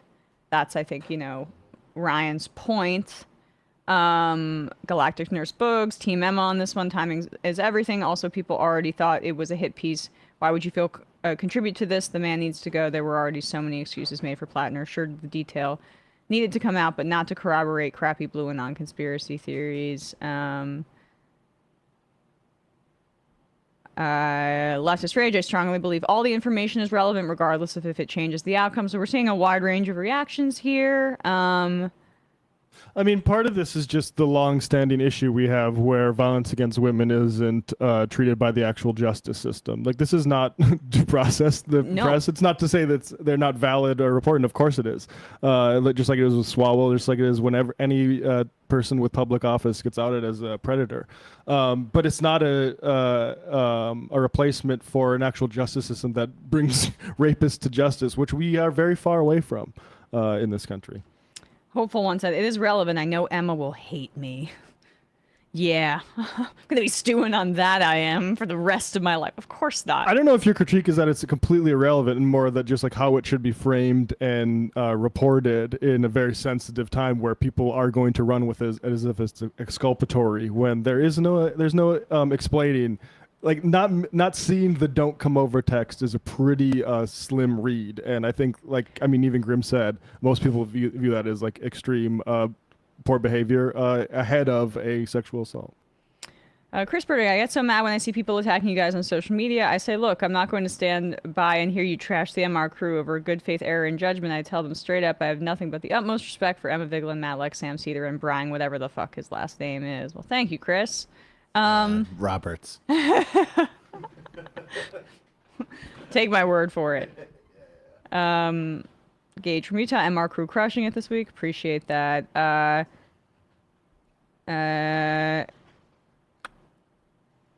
Okay. Let's move on. Where do we have? It was since somebody said President Vance. Don't you want to? Because that one's so quick. Oh yeah. Let's do that first, and then we'll do. JD Vance was campaigning in Wisconsin, and Wisconsin. Okay, just. I think that's what we call a teaser, or the timer's going to go off on that one after you hear Vance attempt to do a Wisconsin accent. Did his staff not write this out phonetically for him? Here we go.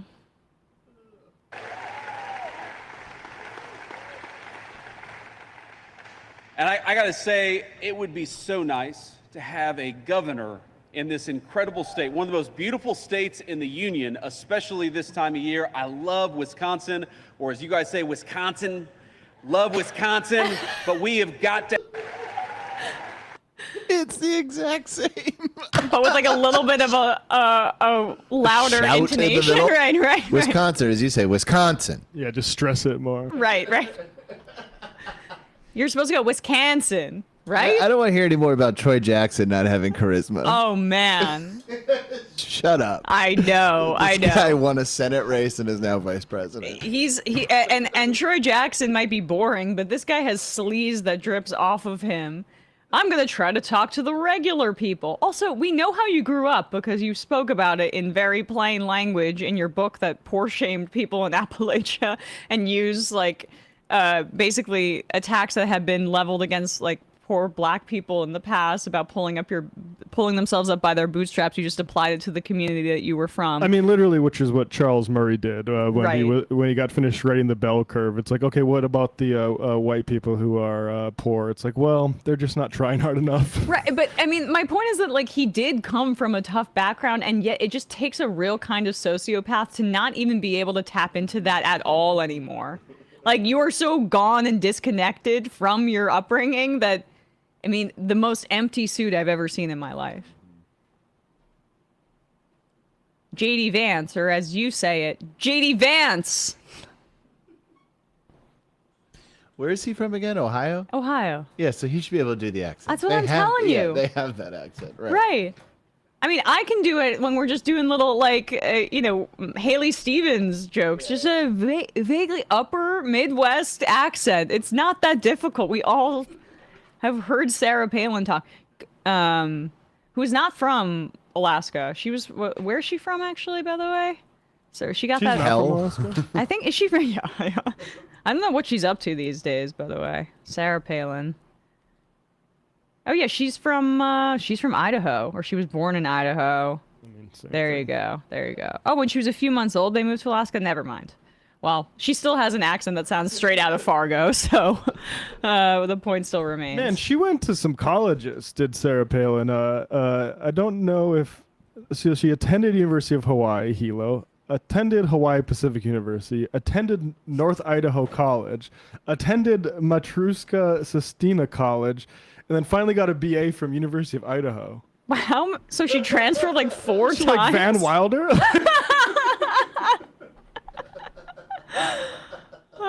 She's a 32-year-old Each one of those schools is like, senior? nope, keep it moving, Sarah. That's a little bit of an academic red flag, I would say, perhaps. Not that she's known for her intelligence. I'm not sure how we got on the Sarah Palin I mean, beat. she's went to more colleges than I did. I got a master's degree. Do you remember when there was like that hilarious kind of pandemic era scandal about her when she was like unvaccinated and unmasked and allowed into that New York City restaurant against COVID regulations? That's the that's the last that I've heard of her. Yeah, I don't remember. Maybe she died. Maybe.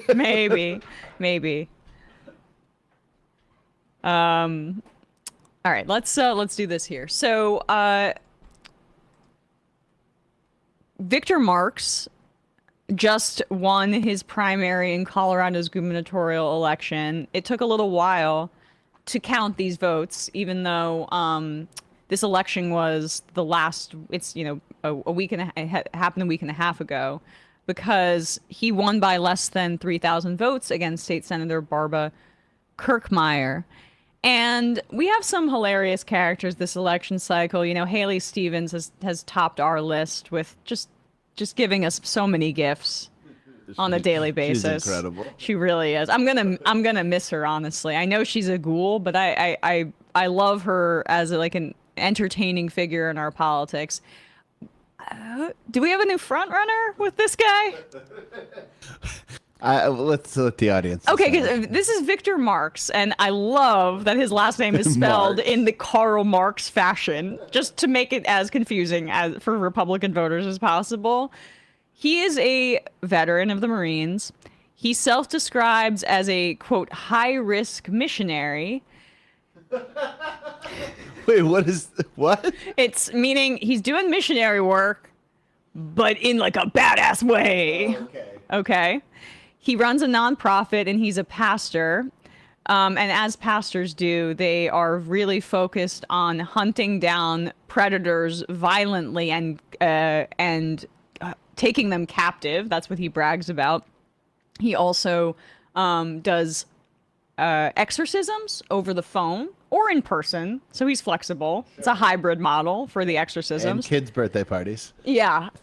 And I'm really, and kids' birthday parties where he teaches them things like how to kill, because I'm kind of burying the lead here. This man regularly talks about how he's a murderer all the time, and has claimed that his stepfather forced him to kill a man when he was 7 years old. So here is this this guy, Kyle Clark in Colorado, is just killing it, as we've He's covered. the man. He's the man. Here's his interview with Victor Marx, asking him, "Hey, how many people have you killed?" Your claim that your abusive stepfather forced you to kill a man when you were 7 years old, is that the only person you've ever killed?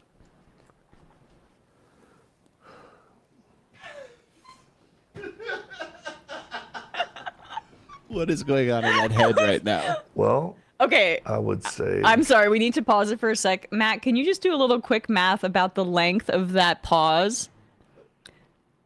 Here we go. Was it 10 seconds? Let's see. This is the pause. 6 seconds. 6 seconds.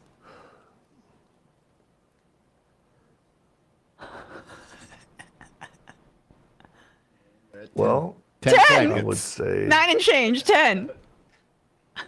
as a child, yes. I mean, without question. A child soldier? But I've been in other situations where, possibly people or persons died as a result of me defending myself in other countries. Do you think that you've killed people as an adult? Does it matter? Yeah, I'd say so. Killing somebody's a pretty weighty thing. If someone's trying to kill you or you're in combat, It's still a weighty thing to take somebody else's life. I mean, it could be self-defense, it could be justified, but it's still a weighty thing. So I'm just asking you, how many people have you killed? well, if I did, I wouldn't be telling a reporter sitting here in my training center. How about voters? Would you tell voters? There's no need. I don't think that's important. It's actually it's an odd question to me. Because you actually talk about the It's idea of an killing odd people question. with some frequency, and why it's a necessary thing to do, killing people. You said on NRA TV in 2017, now a lot of them just got to be killed. I've had them shoot at me, and I had to shoot back. There's a time and place to eliminate the enemy, and you have to.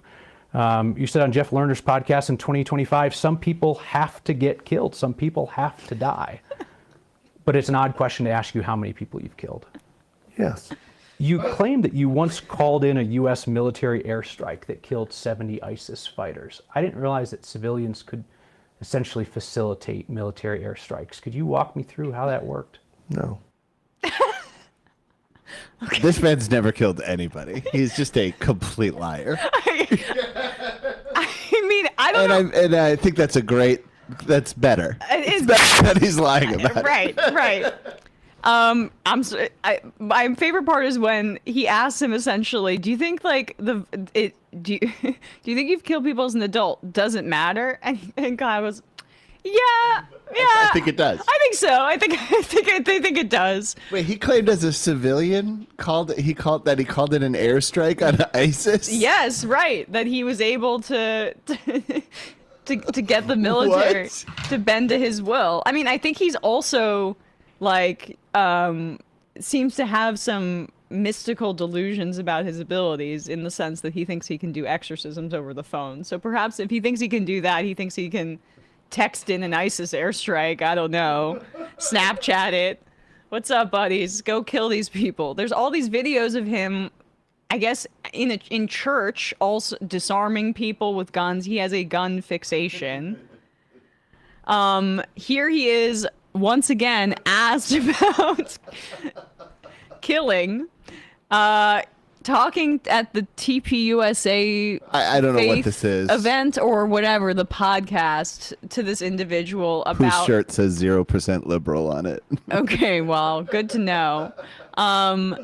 Talking about his interaction with his psychiatrist, and I gotta tell you, spoiler alert, there's a threat of violence in this. You might be shocked. One night I called a guy.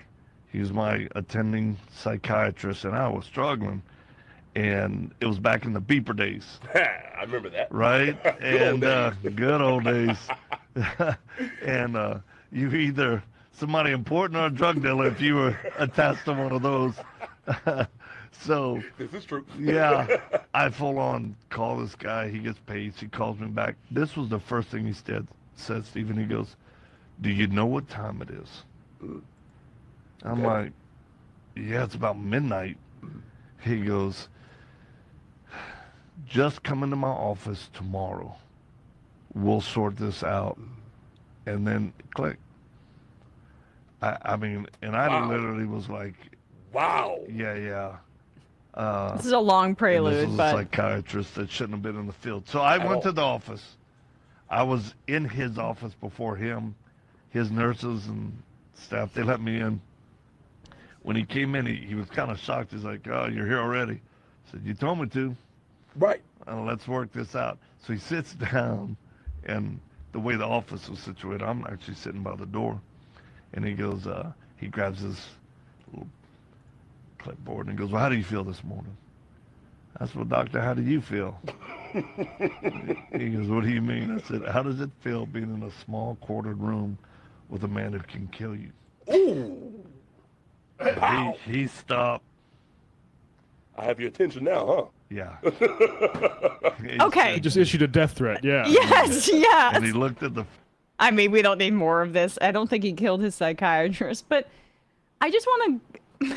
I don't think there's any evidence he killed his psychiatrist yet. But, like, I just want to go through and think about the mentality of somebody like this who is looking for murder and death and killing around every single corner and seems to have had a dispute with his psychiatrist, which, I don't know, might make sense given what we're hearing about his faculties, that he's immediately going on podcasts to brag about how he threatened to kill this individual. And I would desperately love to know the circumstances that he describes in terms of, like, when he was 7 years old, how he killed this man at the direction of his stepfather, why he did so. But Who was it? But he wouldn't want to tell a media figure like me those details because it's not relevant to voters. That he was a child murderer I've and been an killing adult since murderer. I was 7 years old, but that's none of your. I volunteer that information, but it's none of your business. None of your business, right?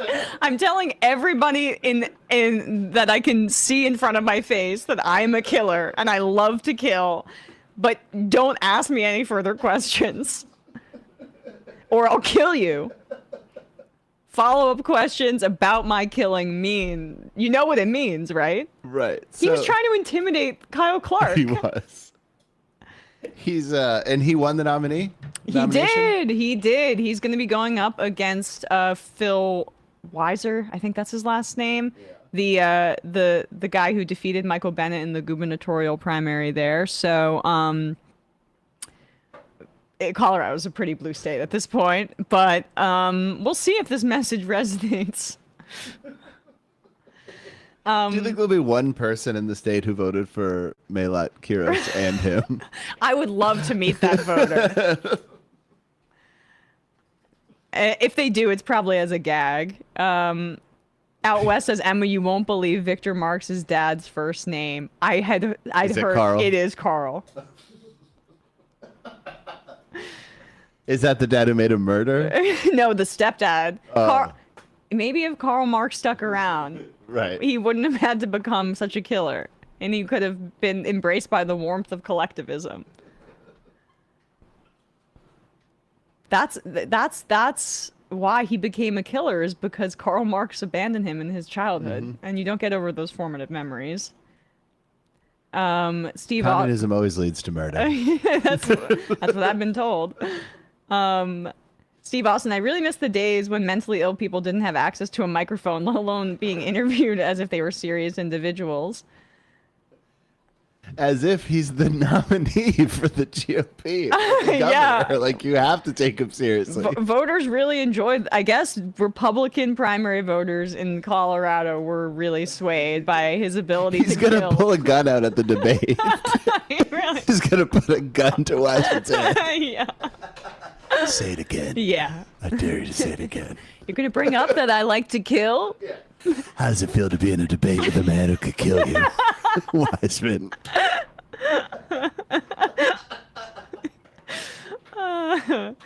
Brian's corpse, high-risk mission area is when you just run and jump straight onto... That's what I was thinking. You do a back handspring into the Lisa Onto the mattress.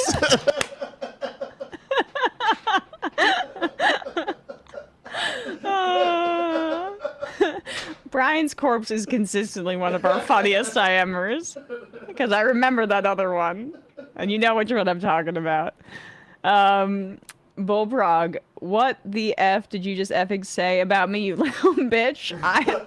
I have, you know, I graduated at the top of my class, the Navy SEALs, and I've been involved in numerous secret raids on Al-Qaeda, and I have over 300 confirmed kills. I am trained in guerrilla warfare, and I'm the top sniper in the entire U.S. Armed Forces. You are nothing to me, but just another target. I will wipe you the F out with precision, the likes of which has never been seen before on this earth. Mark my fucking words. So the question was about your tax platform. What are you gonna do for Coloradans? I'm gonna kill them all. I'm gonna kill them all. 2 seconds, I could have an air raid over this building. You keep talking to me like that. I love the central material campaign promise being centered around killing. Yeah. He's also a pedophile hunter. Yeah. Duh. You could start with the White House, but that's the most 2026 thing in the world, is to elect a pedophile hunter to be governor. Yep. As a Republican. As a Republican. Tom Cotton's beard. Emma didn't read the whole copy pasta. What, was he not actually it's not actually Karl Marx? Did I get dang it. Did I get fooled by a fake tweet? Dang it. That was almost too good to be true. No, he was born to Karl Marx. It's on his Wikipedia. It's spelled with a K. And he is from Louisiana. That's why he sounds so Creole. That's amazing. Wow. Bill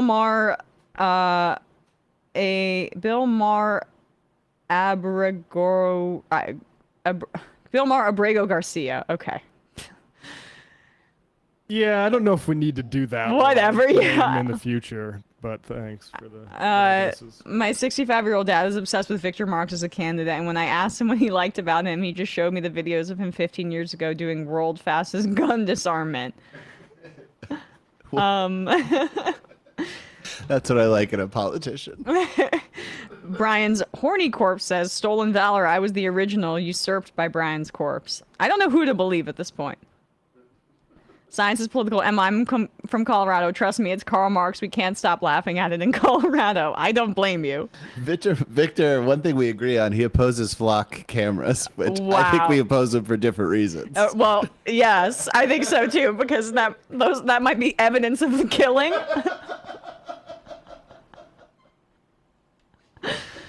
Who says bipartisanship is dead in America? We oppose mass surveillance, and we can work with the right that wants less evidence of their murder sprees. Brain Drain Nation. Dude sounds very American. Laughing my ass off, yeah. Haley Stevens, Trojan Workhorse, says that type of high-risk missionary is exactly why traditional Catholics learn to go about these things through the back door. Yeah. I mean, the ISIS thing is so crazy because he was out of the military by 86. Right. So I still got sway because of all my kills. Let's do quickly, now that we're on like these races, let's just do the before you have to run, Matt, the Michigan Senate primary stuff. I want to cover 7, 8, 9. 7. We'll do it 7 first for sure, and then 8, 9. We'll do it in that order. So okay. So here was this was an insane clip on CNN from yesterday. I wish that we had the fuller clip, but it's hard to find. You can still get the gist of this. This is a former Biden staffer named Megan Hayes. And since the credible rape accusation has come out against Graham Plattner, and he's being rightly forced to step aside and withdraw from the race, there has been this absolute blitz from the Democratic Party infrastructure to purge any left-wing, I guess, consulting firm. They're such a minority, or these ad makers that have come out of Zohran Mamdani's campaign. Some of them worked on Plattner's campaign. Some of them are working on Abdul al-Sayed's campaign.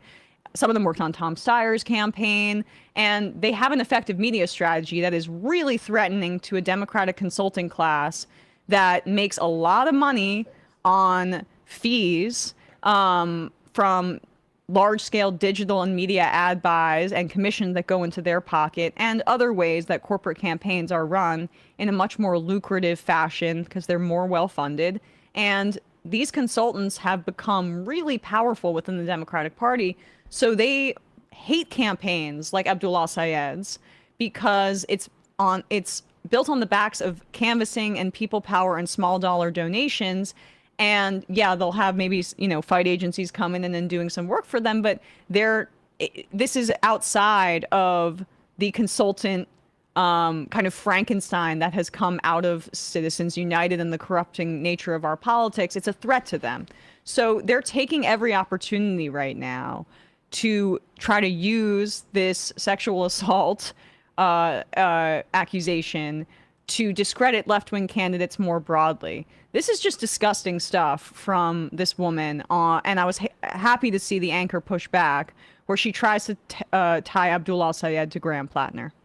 The Republicans were going to drop something after this the July 13th date, so you couldn't replace them. But the fact of the matter is these are the same consultants that are bringing you Abdul al-Sayed in Michigan. They're the same people who are bringing you other candidates that are not vetted, because they think that if you are online and you are popular online, that you are going to win people. And it is disgusting and gross. This person was bad from the beginning. I have said it for months. He has no business being in the Senate. He has no business being on a campaign. And the fact that the Democratic Party stood with him after the first allegations, and the men of the Democratic Party stood with him, is disgusting. And the women are the only ones that stood up to him. Something here. Abdul Sayed is not facing any kind of allegation of sexual abuse. And he's an unvetted, untested candidate. He is also a former... Okay, so I'm not sure what she was about to say. Unvetted and untested. First of all, Abdul al-Sayed married his high school sweetheart. He has nothing in his history that would indicate sexual assault and rape. But I mean, we're in the territory of like a litany of Islamophobic and racist attacks on Abdul al-Sayed. So I guess I shouldn't be surprised here. Unvetted and untested.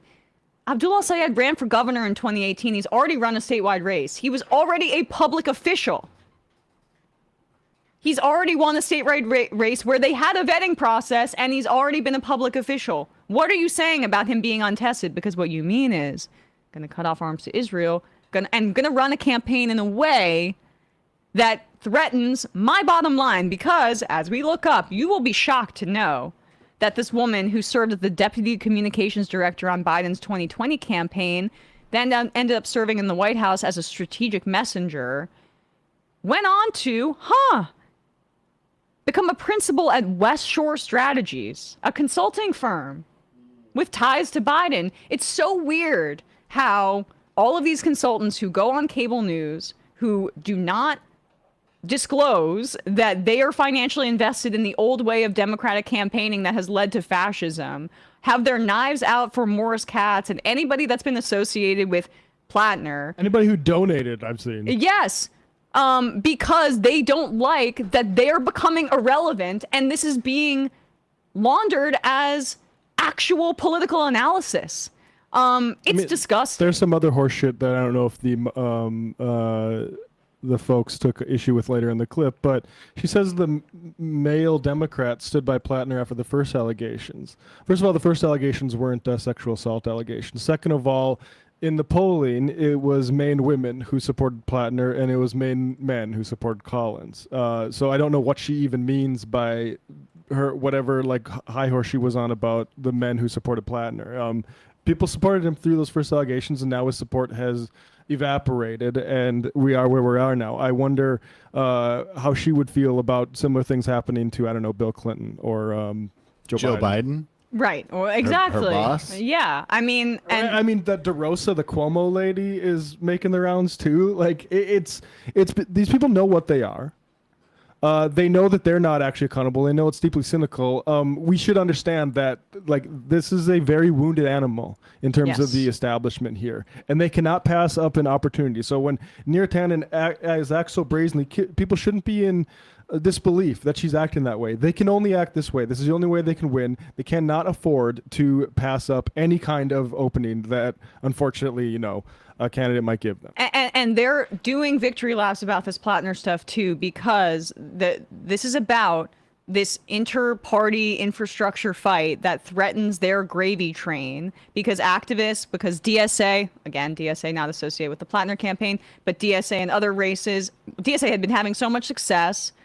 Katz was associated with the Mamdani campaign that had so much success. And by the way, they're using their resentment about Katz that is still because of hurt feelings about Mamdani and that race, that they're now like unloading the clip over this because of that. I mean, Maine voters delivered an anti-oligarchic, frankly, Israel mandate to a politician in Maine. Right. Like that's not just Brooklyn, because before that I'm not sure why that happened. Before that, they could have just said, "Oh, this only happens in Brooklyn." Well, it happened in Maine too. So that's why they have to drive this point home. They can't land a finger on the actual ideas that Plattner ran on that actually propelled him, and so they have to tar it by this sort of thing. And it's just amazing the cynicism, frankly, of these consultants that are using a woman's horrific experience as a way to attack other consultants to maintain their bottom line. Said that she hesitated coming forward because she agreed with a lot of Graham's policies and didn't want to see them hurt. But that's just completely disregarded by people like Neera Tanden. Absolutely. So it's, and Neera Tanden is almost, she's even less relevant, I think, than like her Twitter presence would indicate, but she goes out there as a hatchet person against the left, and at the very least kind of drives attention and anger towards these candidates when she has like the most insane amount of hypocrisy that you could ever imagine, and given who she's associated with before. She knows. She knows what she is, and she knows she has to be like this. Like, there's no other way to support. I mean, having architects of the Gaza genocide come back into the Center for America Progress after Biden's administration is out, like Jake Sullivan, I believe it was. Yeah. Like, these are bad actors. They can't win on the issues, and they also are overly reliant on moral scolding because they can't compete on the immorality of their policies. As this left-wing insurgency is talking about giving healthcare to people, ending the genocide in Gaza, like, they now are using this as a victory lap, as a way to kind of foreclose any conversations about the direction of the party and how genocidal and cynical it's become. And so this is an attempt to purge the left and using the sexual assault allegation as that wedge. Now, Dave Weigel had a really good piece in Semaphore and an analysis of it where he thinks that this is going to fail, this attempt, and that it's not going to impact the, Bernie-style left-wing insurgency within the party. I think it's a wait-and-see situation because, goddamn, has it ever been more obvious the level of money, power, and influence that these people have? And just like think about the energy that the Democratic consultant class and these traditional centrist Democrats put towards fighting Donald Trump, and compare it to how they've reacted in unison to the possibility of a candidate that supports Medicare for all, taxing billionaires, and ending the genocide in Gaza, winning in a state like Maine. Because as Matt says, they were able to tell a narrative about why they should still be relevant within the Democratic Party, and the gravy train should keep coming to them, when they could say, oh, this is just liberal New York. But it's why they're tying Abdul gratuitously and in like immense bad faith to Graham Plattner's deficiencies, because Michigan would also be a real hit to them if Abdul al-Sayed is able to run away with this. So they don't have the sauce. And this is another example of it. Abdul, I'll say not this one first. Let's do Abdul's first because that's in order. So I see this a little bit as like they want to. These candidates are fighting right now, I think, over Detroit a bit and turning out the vote there. And these are different ways to attack your candidate about like basically issues that are related to race. Because Haley Stevens here voted to praise and honor the life and legacy of Charlie Kirk. Abdul al-Sayed puts out that graphic showing that she voted to praise and honor that unrepentant racist when she was in the House. House resolution, yeah. And Abdul's headquarters says, not Haley Stevens carrying the flame, which is really funny and in touch with where the Democratic voter base is on like that, the gross deification of Charlie Kirk. Yeah, ask Ezra Klein. As he was saying the most anti-black racist crap imaginable and pretending like that wasn't relevant. That's how he's going after Haley Stevens. She responds, not Abdul leading the uncommitted movement, and then points out Abdul al-Sayed called Kamala Harris's campaign nauseating. So this is the AIPAC line. They're trying to do what they did with Daria Lisa, who said fuck Kamala Harris, because Kamala Harris was running to the right on a border policy, and Daria Lisa was outraged that the Democratic Party was abandoning immigrants. She was right to tweet that. That failed in a district that is like as deep blue as it gets. Also, Kamala Harris. This is Michigan. Kamala Harris was recently reported to be reaching out to people like AOC and Zoran. Guess what? I mean, AOC didn't support really uncommitted as much as maybe some of these politicians were. She knows. She knows. Abdul al-Sayed met when Abdul al-Sayed called her own campaign nauseating, because it was, and that's why she lost. But like I read these as and I've been reading a little bit about this race, that both campaigns are really focused on the black vote in the state. Look at how Abdul is appealing to black voters with that, tagging Haley Stevens for papering over the racist legacy of Charlie Kirk, who was really aggressively anti-black in particular, versus Haley Stevens trying to use Kamala Harris as a mascot to create sentiment, this kind of vague sentiment that Abdul al-Sayed doesn't stand with black voters in Michigan. And it didn't work in New York for Daria Lisa. This is not going to work in Michigan in a statewide race, especially because, it was so long ago, but I'm pretty sure I remember that Kamala Harris lost Michigan. Don't think there's a lot of good feelings about Kamala Harris in Michigan. Lefty Canuck says Abdul actually said that in a recent interview over his experience from the campaign, he was one of the first Muslims in Michigan to endorse her, even though he did not like her positions on genocide, knowing Trump would be worse. Yes, it's also not true. Like, the people were responding to quote tweets as well of Abdul endorsing her. So, in addition to the attack on its merits being weak as hell, it's weak on like the evidence that they can provide. Spaghetti Brains, I don't think the attempt to tie the left wing of the party to Plattner is going to work. His campaign is tanking because of his bad actions, not his platform. They're just getting desperate to claw back the influence they rightly lost by sucking. One pylon isn't going to make voters forget that they want health care and to stop sending Israel money. That was a lot of what Weigel was arguing a bit in his piece as well. Annoying Gay Guy says, when the establishment used cynical, disgusting Islamophobia against Zoran, it pulled me left, and I know a lot of people who had a similar experience. They think people can't see through their shallow attacks, but they can, and it makes them more anti-establishment, for sure. Rory in Minnesota, the people celebrating Plattner dropping out and going after the people who worked on his campaign and supported him are literally reveling in the woman's trauma. Yep, and they have no compunction about it either. Gulf Coast Grit, exactly, Emma. That's been the most disgusting thing about this. These people don't give a damn about the victim. She's just a tool for them to use. These people have no problem fashioning people's pain and suffering into a weapon to achieve their goals by any means necessary. Yep. And just as we wrap up the Michigan Senate stuff here, this is also amazing.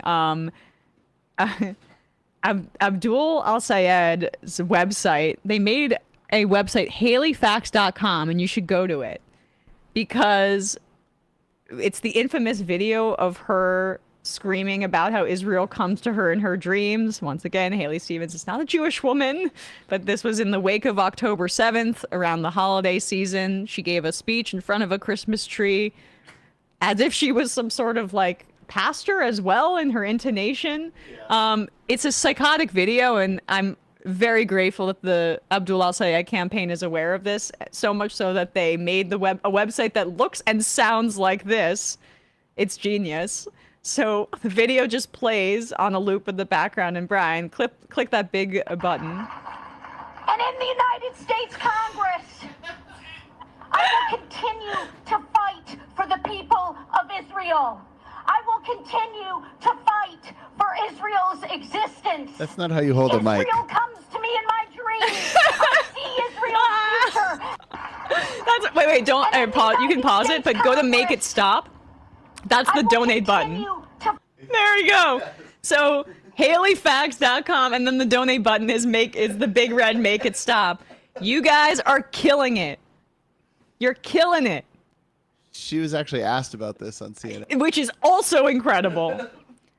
But I love when she raises her hand to the sky. That's what I'm talking about. The pastor almost like attempt at cosplay. Israel comes to me in my dreams. Ah, the sun, it burns. I mean, the best ads he can run is just straight up footage of her. Exactly. Like she's a lunatic. Isn't she weird? Even seeing her on screen right here. I mean, that Marge Simpson-ass voice, girl. I actually, this is maybe why McMorrow collapsed, because Haley Stevens is accidentally funny, and it's allowing people to overlook so much. I'm not saying she's like Rob Ford, but I think of I'm reminded of Rob Ford for some reason whenever I see her. I would agree with you there. Here she is talking about that campaign website by Abdul.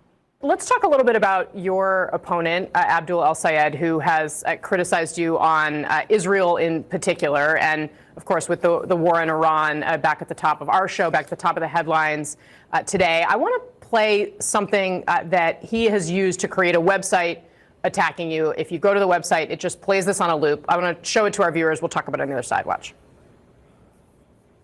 In the United States Congress, I will continue to fight for the people of Israel. I will continue to fight for Israel's existence. Israel comes to me in my dreams. Let's go. I see Israel's future. How would you characterize the remarks you were making then, and what impact does this have now?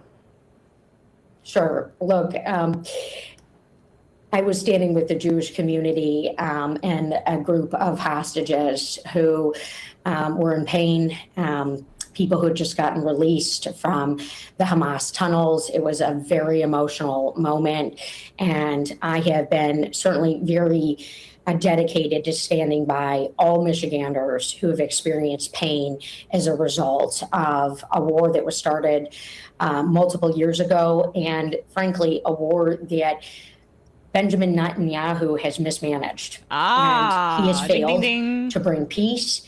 He has made Jews less safe here in America and around the world. And Mr. Netanyahu was just on CNN the other day criticizing me. I'm not afraid of Bibi. I'm not afraid of Putin. I've had to stand up to him when he stole my constituent Paul Whelan and wrongly detained him for 5.5 years. I was writing resolutions condemning the Russian Federation before the war in Ukraine broke out. These leaders, these bullies who abuse power, who are corrupt, they will not get a pass from me. I am a courageous and bold leader, So and no one's buying the just Netanyahu thing anymore, and the bullies thing. Also, she it grinds my gears. Not to make a Peter Griffin reference, but like the discussion about Palestinians at all, like, or not even Palestinians, but like Arab Americans too. She just talked about Jews and them not being less safe. Like, you got to worry about the sizable Arab American population in the state that you're trying to represent statewide, lady friend. But we said this, and I think this just proved us right. When Netanyahu went, and there was this very weird question from Dana Bash out of nowhere about Haley Stevens specifically, saying that Haley Stevens was critical of Netanyahu and said that he was making Jews less safe. And Benjamin Netanyahu, was critical of her in reaction to that. It just was a very specific question that almost every Democrat is saying right now on the in the center right in the right wing of the party, that Netanyahu is making Jews less safe. That's probably the safest thing you can say as a Zionist that's still in the Democratic Party. So to pick Haley in particular and ask him about it, and the fact that she's now using this in an interview to head off criticism, WWE. I don't know, it was a setup. Yeah, kayfabe. Definitely. Yeah. God, I wish I had that Israel Comes to Me in my dreams. I was going to play that again. I mean, we need to get it on the soundboard. I don't even know. It's honestly a dereliction of our duty to the audience that it isn't on there yet. I think she was having that dream in a van down by a river.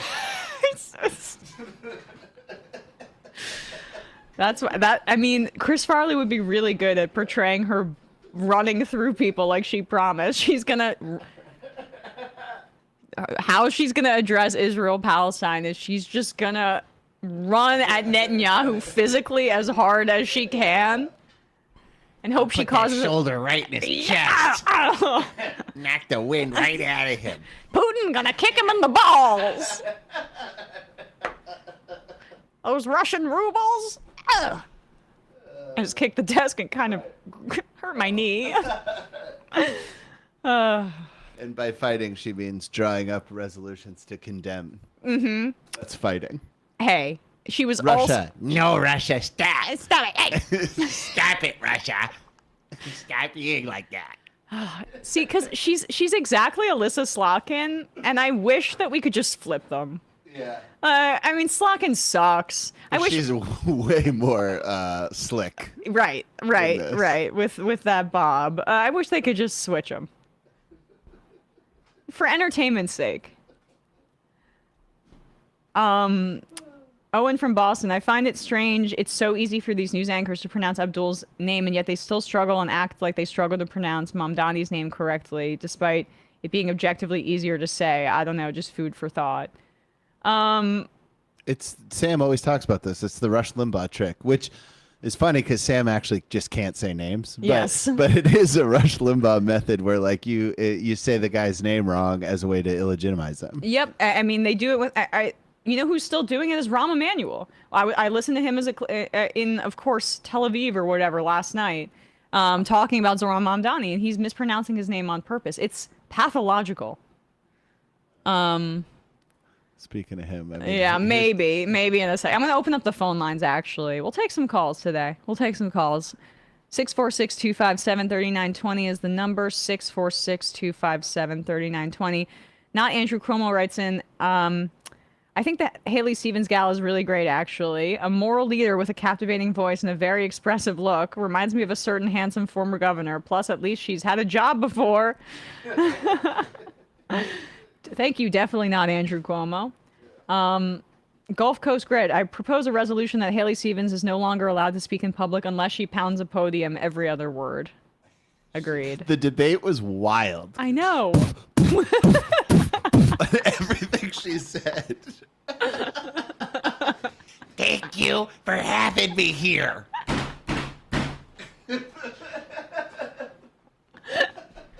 Like a toddler who wants chocolate.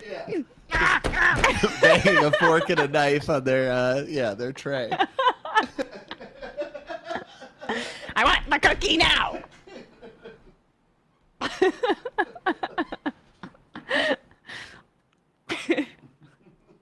She has a very elderly voice. Yeah, I know. Maybe she's Benjamin Buttoning. All right, let's take a call here. Calling from a 616 area code. Who's this? Where are you calling from? Hey, is this Nick from Michigan? I guess it is. Hey, Nick from Michigan. Oh, wow, sweet. One, loving all the Abdul coverage. I've been canvassing for him, going door to door. He's the real and deal. Talking to average people, I haven't seen a single Stevens sign. I haven't heard of a single Stevens canvasser, but that doesn't mean we can let it up. We gotta keep volunteering. Yep. And I don't voting's know if you open, covered right? it. Right, Nick? Voting already opened up? Yeah. Voting already opened up. Primaries on August 4th. I already turned in my mail-in ballot and my wife's. But what I was gonna say was, I don't know if you guys have shown the AIPAC ad that they've been running against Abdul, claiming he's sexist because he criticized Kamala's terrible campaign.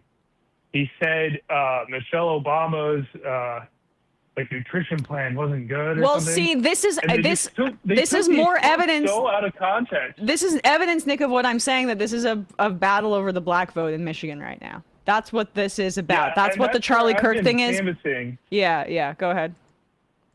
I canvassed in a predominantly black neighborhood in West Michigan, and most people were pretty excited. There was one person who was like, "Oh, I'm not voting for that guy. He's sexist because the TV told me."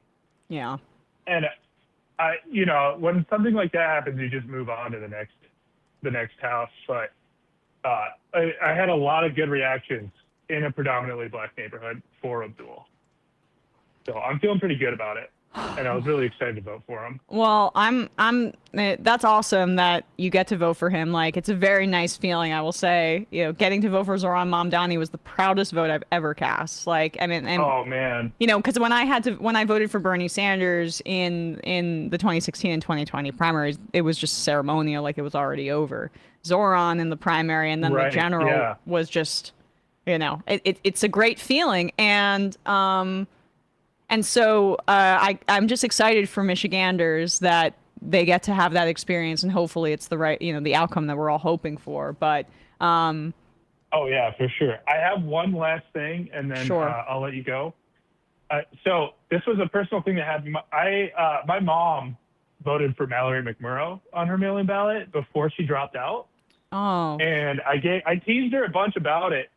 But Michigan has a system where if you vote early, you can void a ballot and request a new one. And so I helped her void her ballot that had voted for Mallory McMurrow so she could then vote for Abdul. So to all you Michiganders out there, if you know people in your life who voted early but then regret it and want to switch to Abdul, there is a system for it. That's awesome. Awesome. Good PSA and good job in securing another vote for Abdul from your mom. Oh yeah, for sure. I got her to put a sign in her yard too. Is that like a website or something you go to? How do you do that?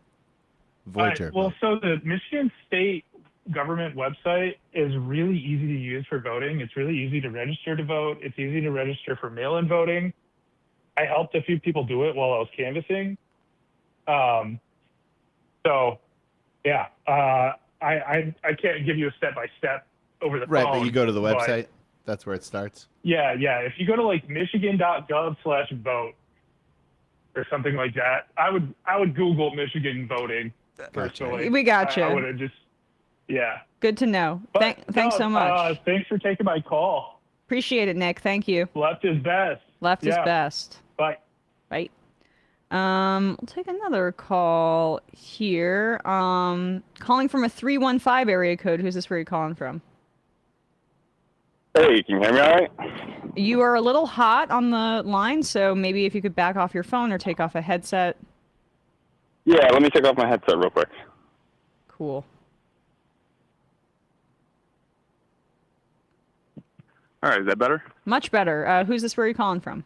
Okay, cool. I'm gonna remain anonymous because I'm gonna talk about something that I don't really want my name getting out there. Sure. I guess you can call me Daddy Longlegs if you want. I'll call you Daddy Longlegs. I guess. I mean, all right. Go on. It's my wrestling name. Understood. So I'm calling because right now in the sector of scientific funding, well, and federal funding in general, there's a really big thing going on with the OMB proposal. I don't think you guys have covered it. I don't know if we have. You're right. Okay, so this is Project 2025 stuff. Okay. It's Russell Vought, basically. So he's kind of heading the OMB, which is the Office of Management and Budget. Yeah, we've covered that, but for the White maybe House. not specifically what you're talking about here. Yeah, so they are going to be changing the way that federal funding works. For like this is especially big with scientific grants. So I'm finishing my PhD right now in the biomedical sciences, and so the scientific community right now is all up in arms over this. So what's going on is basically they're trying to give unilateral control of federal funding to the executive branch. So the way that grants have historically been funded is especially within the sciences. I'm going to talk science because that's the area that I'm in. They typically, researchers, we put together grant proposals, we submit it to the appropriate funding agency like the NIH or the EPA, and then those proposals are given to experts who undergo a peer review process and then select the grant proposals that are most lucrative for the benefit of the public. But what is going to change here is instead of that being the way that it's done, they're going to instead put complete control in the hands of political appointees. There you go. Wow. Okay. Go ahead. So what this means is, and this is just one of several changes that's going to take place, and they're all terrible. They get progressively worse, but this is the main one.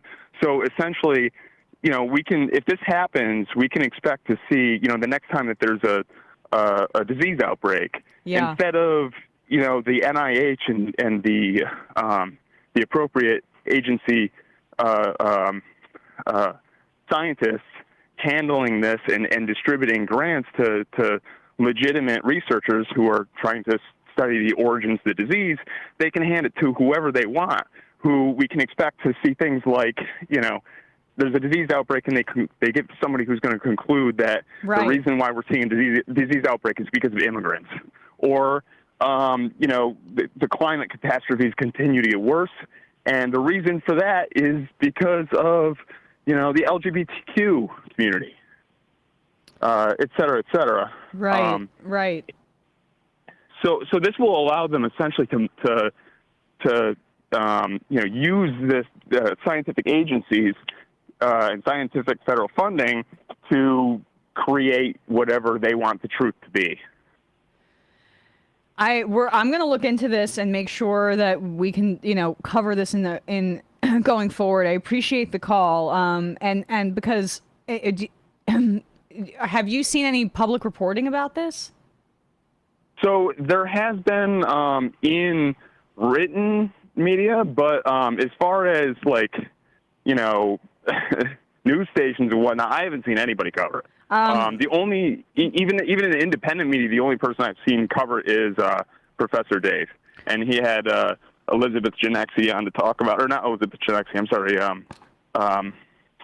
Coletta Delawala. Okay. So I'm writing this down now. Yeah. Yeah. So what you want to do is you want to, and everybody who's listening, you want to go to Liz Genexi, her Substack.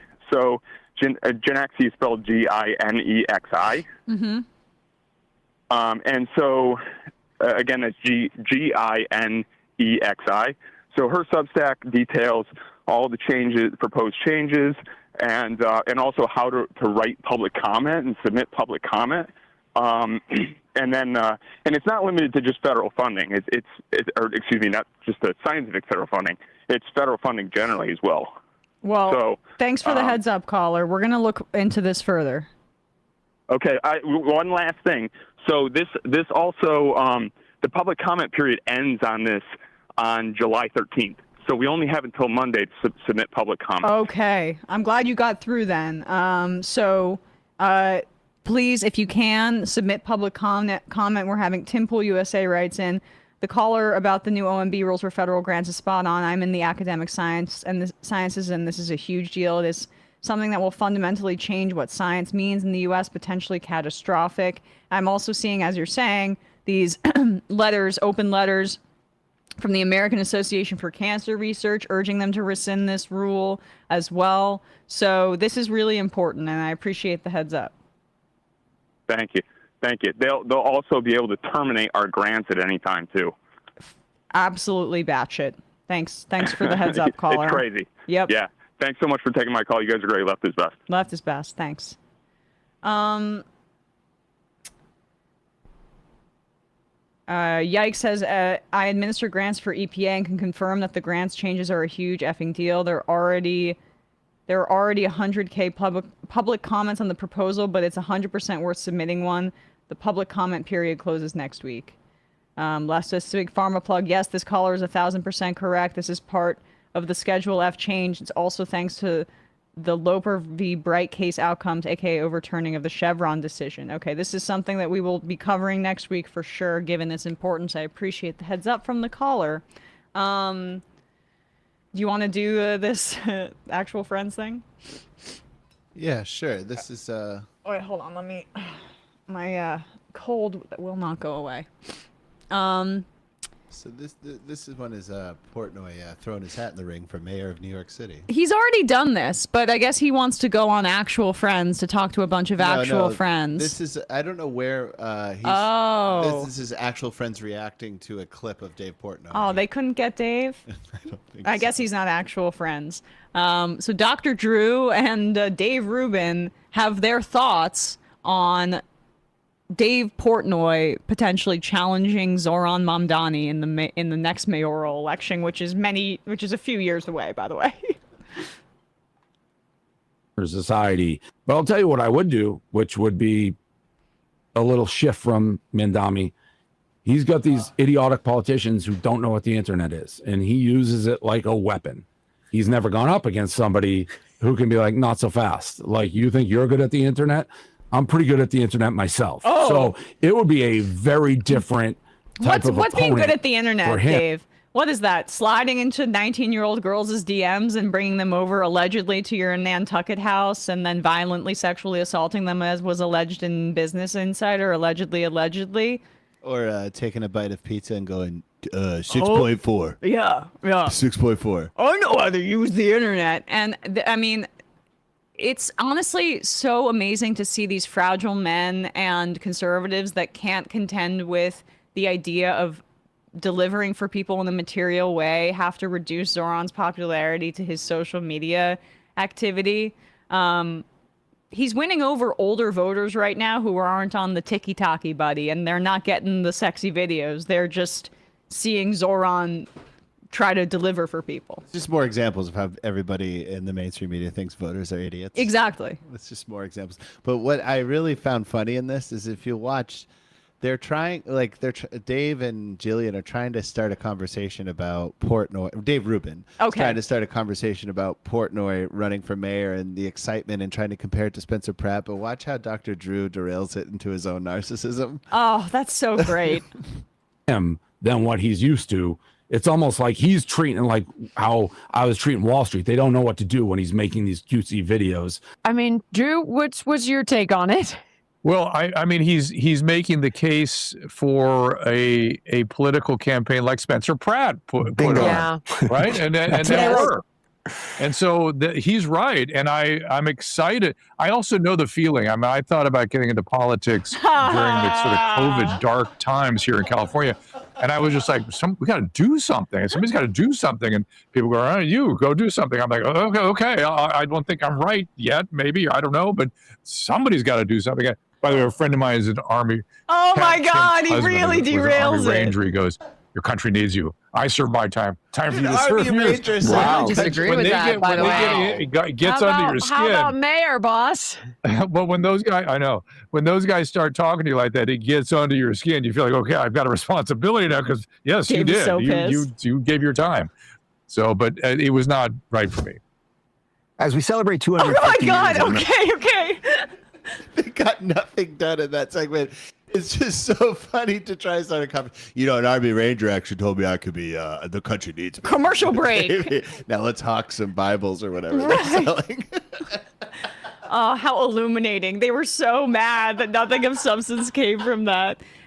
And then actual friend flashes up as three people who look like they have absolutely zero affection between them. Interact. I kind of want to see how they recover. Me too. I mean, maybe they'll move on to the substance of this Boston sports fan who has probably 4,000 tweets about how much he hates New Yorkers, running for the mayor of New York City because he knows how to take a bite of pizza on camera. And don't forget, union bust his workforce. Right. Well, he has such a deep understanding of policy. If you remember when Mamdani was running for mayor, he said he just wanted to match corporate tax rates to New Jersey. Remember that? He said he wanted to raise them 2%. Portnoy said if he raises the taxes 2%, he's moving Barstool to New Jersey. Where the taxes are the exact same. Well, exactly. Well played, sir. But honestly, he should move his whole operation to Hoboken. That's like the exact Barstool constituency. Get out of New York. We had dinner at my house one night, and he had brought it up that he was thinking about it. And obviously, I don't even know that Larry Elder had announced at that time, but I would have gladly supported both of them at the exact same time. The point was more good people have to get involved. Yeah. Okay, wait. Yeah, I literally was scribbling. The actual friends here, that they need to each take a turn about making it about who they know. He was actually having dinner at my house. Right. Army Wayne told me I should be mayor. Thank you, Nick. This is, they don't know how to talk about politics in a way that doesn't completely center their own experience. So. Spencer Pratt, as you said it, it's interesting because it's sort of like the next level. Like, okay, so the communists, the socialists, they're here. Okay, keep going. Here, none of these people that just got elected. And remember, it's Democrat primary. So trust me, I'm as crazed about all this as you guys are, and I think it's as dangerous as everybody watching this thinks. But let's not forget, so far they're really out. Mamdani is the mayor. That's true. But the other three in New York last week, those are just Democrat primaries.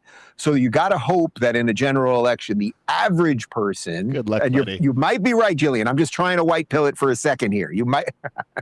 Yeah, I get it. It's New York, and Drew already has lived through it in LA. Dave, this is thought through so meticulously. They have an entire strategy and a playbook, and it is working out beautifully, exactly like they planned. That is why they run in these deep blue districts. There's nominal voter turnout, like under 10% of the people in New York Okay, turned that's out not to true. vote. They know exactly She was telling the truth for the beginning. what they are doing. She is telling the truth, and she's right. Yeah, we know what we're doing, and we're targeting the deeper blue districts first, and then we move on to the less deep blue districts once we gain power and show people that democratic socialism is the right way to be. And so we are organized, yes. I'm glad that she takes our threat seriously. It seems like Dave and Dr. Drew are a little bit too focused on who they're having dinner with. Or who likes them. The Dave Rubin drinking game that would kill you would be how many times Dave shoehorns in that he's had individual interactions with the people that are the subject, or even like somewhat connected to the story. Wow, what does it say about them where we found a podcast where Jillian is the smartest? I know. Doing a Republican will not win. This is a foregone conclusion. It just happened again in Colorado yesterday. It is a huge freaking problem, guys. So I am not dismissing any of that. You're right. I know you're not, D. I know you're not. Chevalier, I think, in New York 13 won with, it was 10%. You just mentioned this, but literally 10% of the people voted. She got a little over half. So she didn't even get that many votes. We'll get you the exact numbers in just a sec. They're lying about the turnout numbers. This is Democratic primary turnout numbers. They were pretty good for the most part in those districts. It was less turnout than in the mayoral race because it wasn't citywide as well in terms of the competitive districts. So he's just not being honest about the turnout numbers, and he's being as dumb as possible about the political realities as well. Valdez won in the commie corridor. They're not going for the Republican in the general.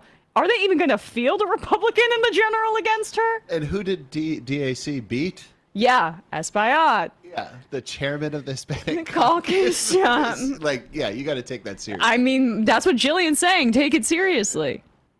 All I'm saying on the white pill side of that is I don't really think this is where America's at. They have a lot of momentum right now, and they have a lot of radical activists who say crazy things, and we all respond to it. But I actually think, regardless of Portnoy's political beliefs, which I don't, I think he strikes me as just kind of like a nominal liberal, but I mean that in a good sense, just like an average guy who believes that America's good and has a mixed bag of views, let's say.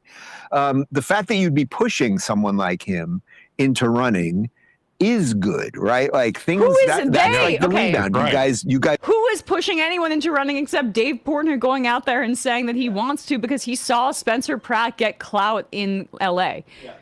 They keep citing Spencer Pratt as this big success. What he lost. Well, did he? Did he? Right. Then all of the votes. He was leading at 2:00 in the afternoon, right, on Tuesday, and then the votes started getting counted mysteriously, and this like insanely blue city went with 2 Democrats in the jungle primary. Yeah, Science is Political says, "What the f is white pilling?" I don't know. I've never heard that one before.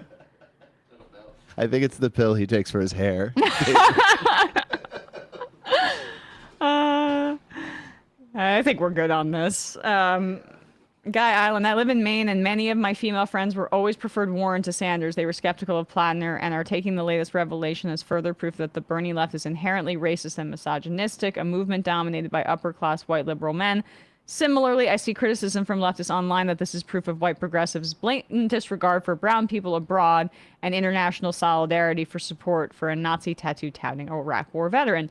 That is a pretty accurate assessment of the criticisms, the latter of which has been also, some criticisms of our show. I still maintain that veterans have a place in our coalition and that, of course, I take the war crimes in Iraq extremely seriously, but I also believe that people should be able to be redeemed and say that I saw the error of my ways and that is a path forward. But also, if you want to go anecdotal evidence about women in Maine, I'm from there. Yeah. I know plenty of women in Maine who had the exact opposite feeling of that. Yeah. So what does that even mean? I don't know. I mean, I respect it. I understand the criticism. I'm not just disregarding it. Yeah. But it's...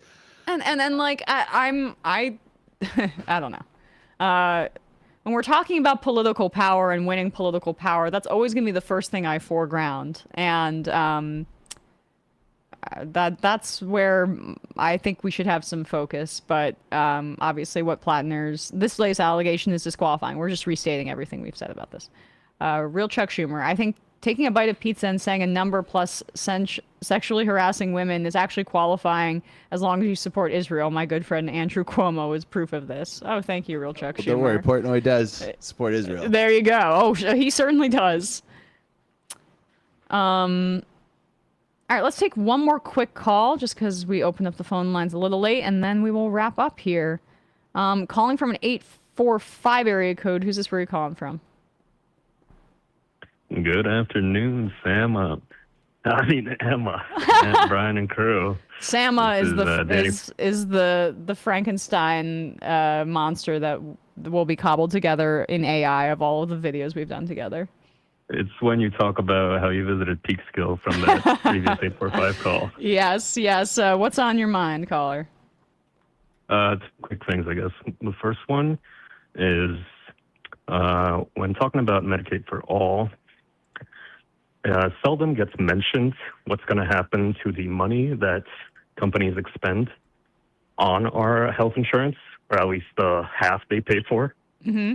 And I think that'd be a good point to bring up that I remember back in 2016, they were trying to get like a clip of Bernie and Warren about how taxes would go up.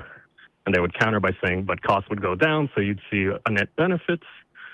And I think if we talk about how these companies were made to expose how much they're paying for our health insurance, because that's kind of a secret usually, and then turn that over to the employees, you could sell that, yeah, your taxes might go up a little, but you're going to see more of this money because your company won't have to pay it anymore. They could pay it to you. Right. Otherwise, I feel like they're just going to pocket it. I think that's a good rhetorical point to make. I was leafing through Abdul Al-Sayed's book, actually, that I have on Medicare for All that he co-wrote with Mike Johnson. It's a really, really good way to get like an introduction into how this kind of overhaul of our healthcare system would actually look. And like you're able to also somewhat maintain some of the infrastructure for the healthcare workers that are in the private sector and just transition it over into implementing the public insurance program. So appreciate the call. I'm gonna ruminate more on what you're saying, just in terms of the arguments that could be made. The quick second point. Second point, please. Sure. Thank you.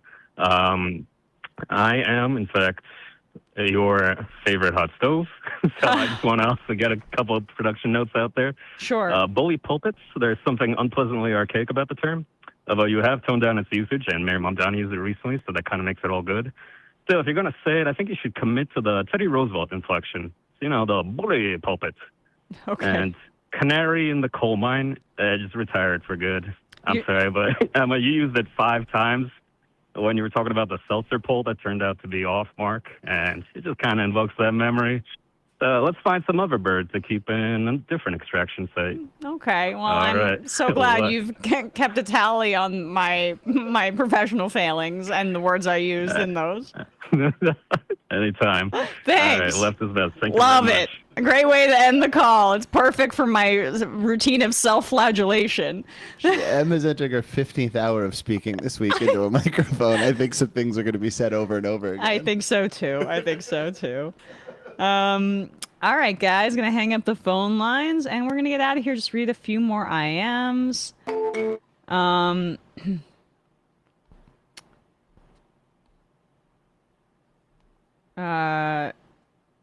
Go Bird says, would you also say a rapist can be redeemed and hold elected office representing the left wing of the party? No, which is why I've called on Graham to drop out of the race after that was revealed. I don't understand how this is not clear to people. To more from the 5, Dave and Jillian really need some real New Yorker perspectives about how to set them right about how wrong they are about the city and the politics and the general community. If only there were some New Yorkers that they could have a discussion with. I can think of 4, or really I can think of 1. Some Bostonian steak spitter guy who has lived there for ages and only travels for holidays and for being in the middle of 20 people in a debate. It's a good question. It's a good idea. It'd be funny to see a behind the scenes shot of him debating Mamdani standing on his tippy toes. It would be so good. Have you seen that? Yes. Yeah. He is probably 5'7" on a good day, Portnoy, right? Yeah. And he's such a Napoleon complex energy too. He's so insecure. Tequila Willie, Emma and Brian would be great on a podcast together. I always enjoy y'all's chemistry. Matt and Sam could be recurring guests. Actually, Matt could be the full-time producer and host, and Sam should have to earn his keep on your new show. That's. I won't stand for the Sam hate. Good job. Very strategic. Until that says with Emma Vigeland. Yes. And then fuck him. Exactly right. Cunning linguist says, Haley Stevens says that Midwestern diphthongization, where she just adds an extra syllable to her vowel. So she says they it instead of that. It's folksy and maybe another reason she's so entertaining. Yeah.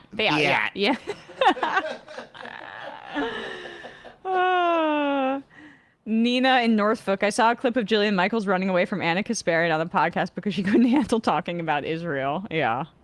I think Who that was running from it? Jillian. I didn't see this clip, but didn't they have a falling out over Israel? Oh yeah, she walked off the show. That was her take. We played that. Right. Yeah. Her take, R.I.P. You know what's funny is their ratings did tank when Jillian left. She actually was provably the star of that show. That is might be a tough pill for some people to swallow. Couldn't be me. Sorry. Scientist from Maine. Wow, did Nick from Michigan just admit on air to illegally voting using his wife's ballot? No. Sunset Lakes PBD says, Brian is being a bully. Clearly, Haley Stevens was banging on the desk to simulate the sound of a nightclub in Tel Aviv.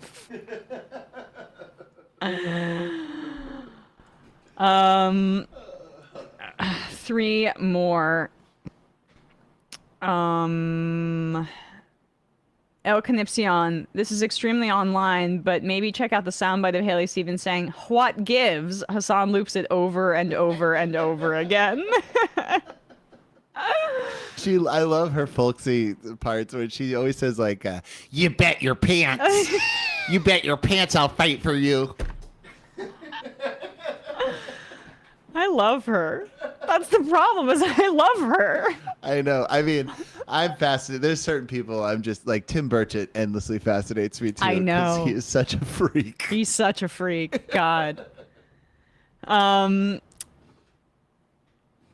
And majority facts. You've drawn a line between questioning Platter's ideology versus his character, but that distinction assumes his politics are settled and only his personal conduct was in question. His support for expanding the Navy isn't just a policy detail, it's a stance on U.S. military power itself. If you take seriously George Jackson's argument that the American state is itself a fascist formation built on internal repression, imperial reach, and militarized capital, then advocating for a bigger Navy isn't a neutral defense posture. Well, I believe that his platform of cutting off offensive and defensive weapons to Israel in the midst of an active genocide was better than Janet Mills is, and that he would have had a better stance on curbing war crimes than Janet Mills was. So that is part of why we were enthusiastic about that candidacy. I hear that criticism about his Navy policy. I still think that overall, when you're comparing the candidates in that field, it's quite clear which platform was more aligned with the values that we espouse on this show. I wasn't stoked about his gun policy either. Same. I mean, I'm not stoked about Dan Osborne's immigration policy in Nebraska, but we're talking about winning power. Do we get that? Like, we get that we have to win power, right? Because of the fascists in office. We get that, right? Like, this is what drives me insane. Know ball, know how to fight, know how to win. Let's get serious. This is existential. It's about winning power. That's everything else matters very little if we don't win power. And we have to win it in a way that aligns with our values. And I drew a line at the rapist when the rape accusation comes out. And then you're saying you drew a line before that. But the reality is that he was the best candidate in the field to defeat Susan Collins at the time, and now that has changed. But defeating Susan Collins is paramount. And everything else is under that umbrella. We've got to know ball a little bit on the left. We really do. And the final I am of the day. Week. Okay. I'm going to try to find one. Another one. Final I am of the week. Oh, God. I've read a lot, so it's okay. Brennan from Kentucky will end with this, with a suggestion. Rachel Dratch would be funnier than Farley as Stevens, in my opinion. You get it? I mean, I guess it's the more... Sure, Rachel Dratch is hilarious. No, but the Midwestern stuff Farley would be able to do. And yeah. I said the 90s, if this was the 90s. There you go. All right, guys. Appreciate you all. What a week. We will see you on Monday. And by the way, thank you to everybody who does great work on this show. Love you all. See you tomorrow. It might take all the strength I got to get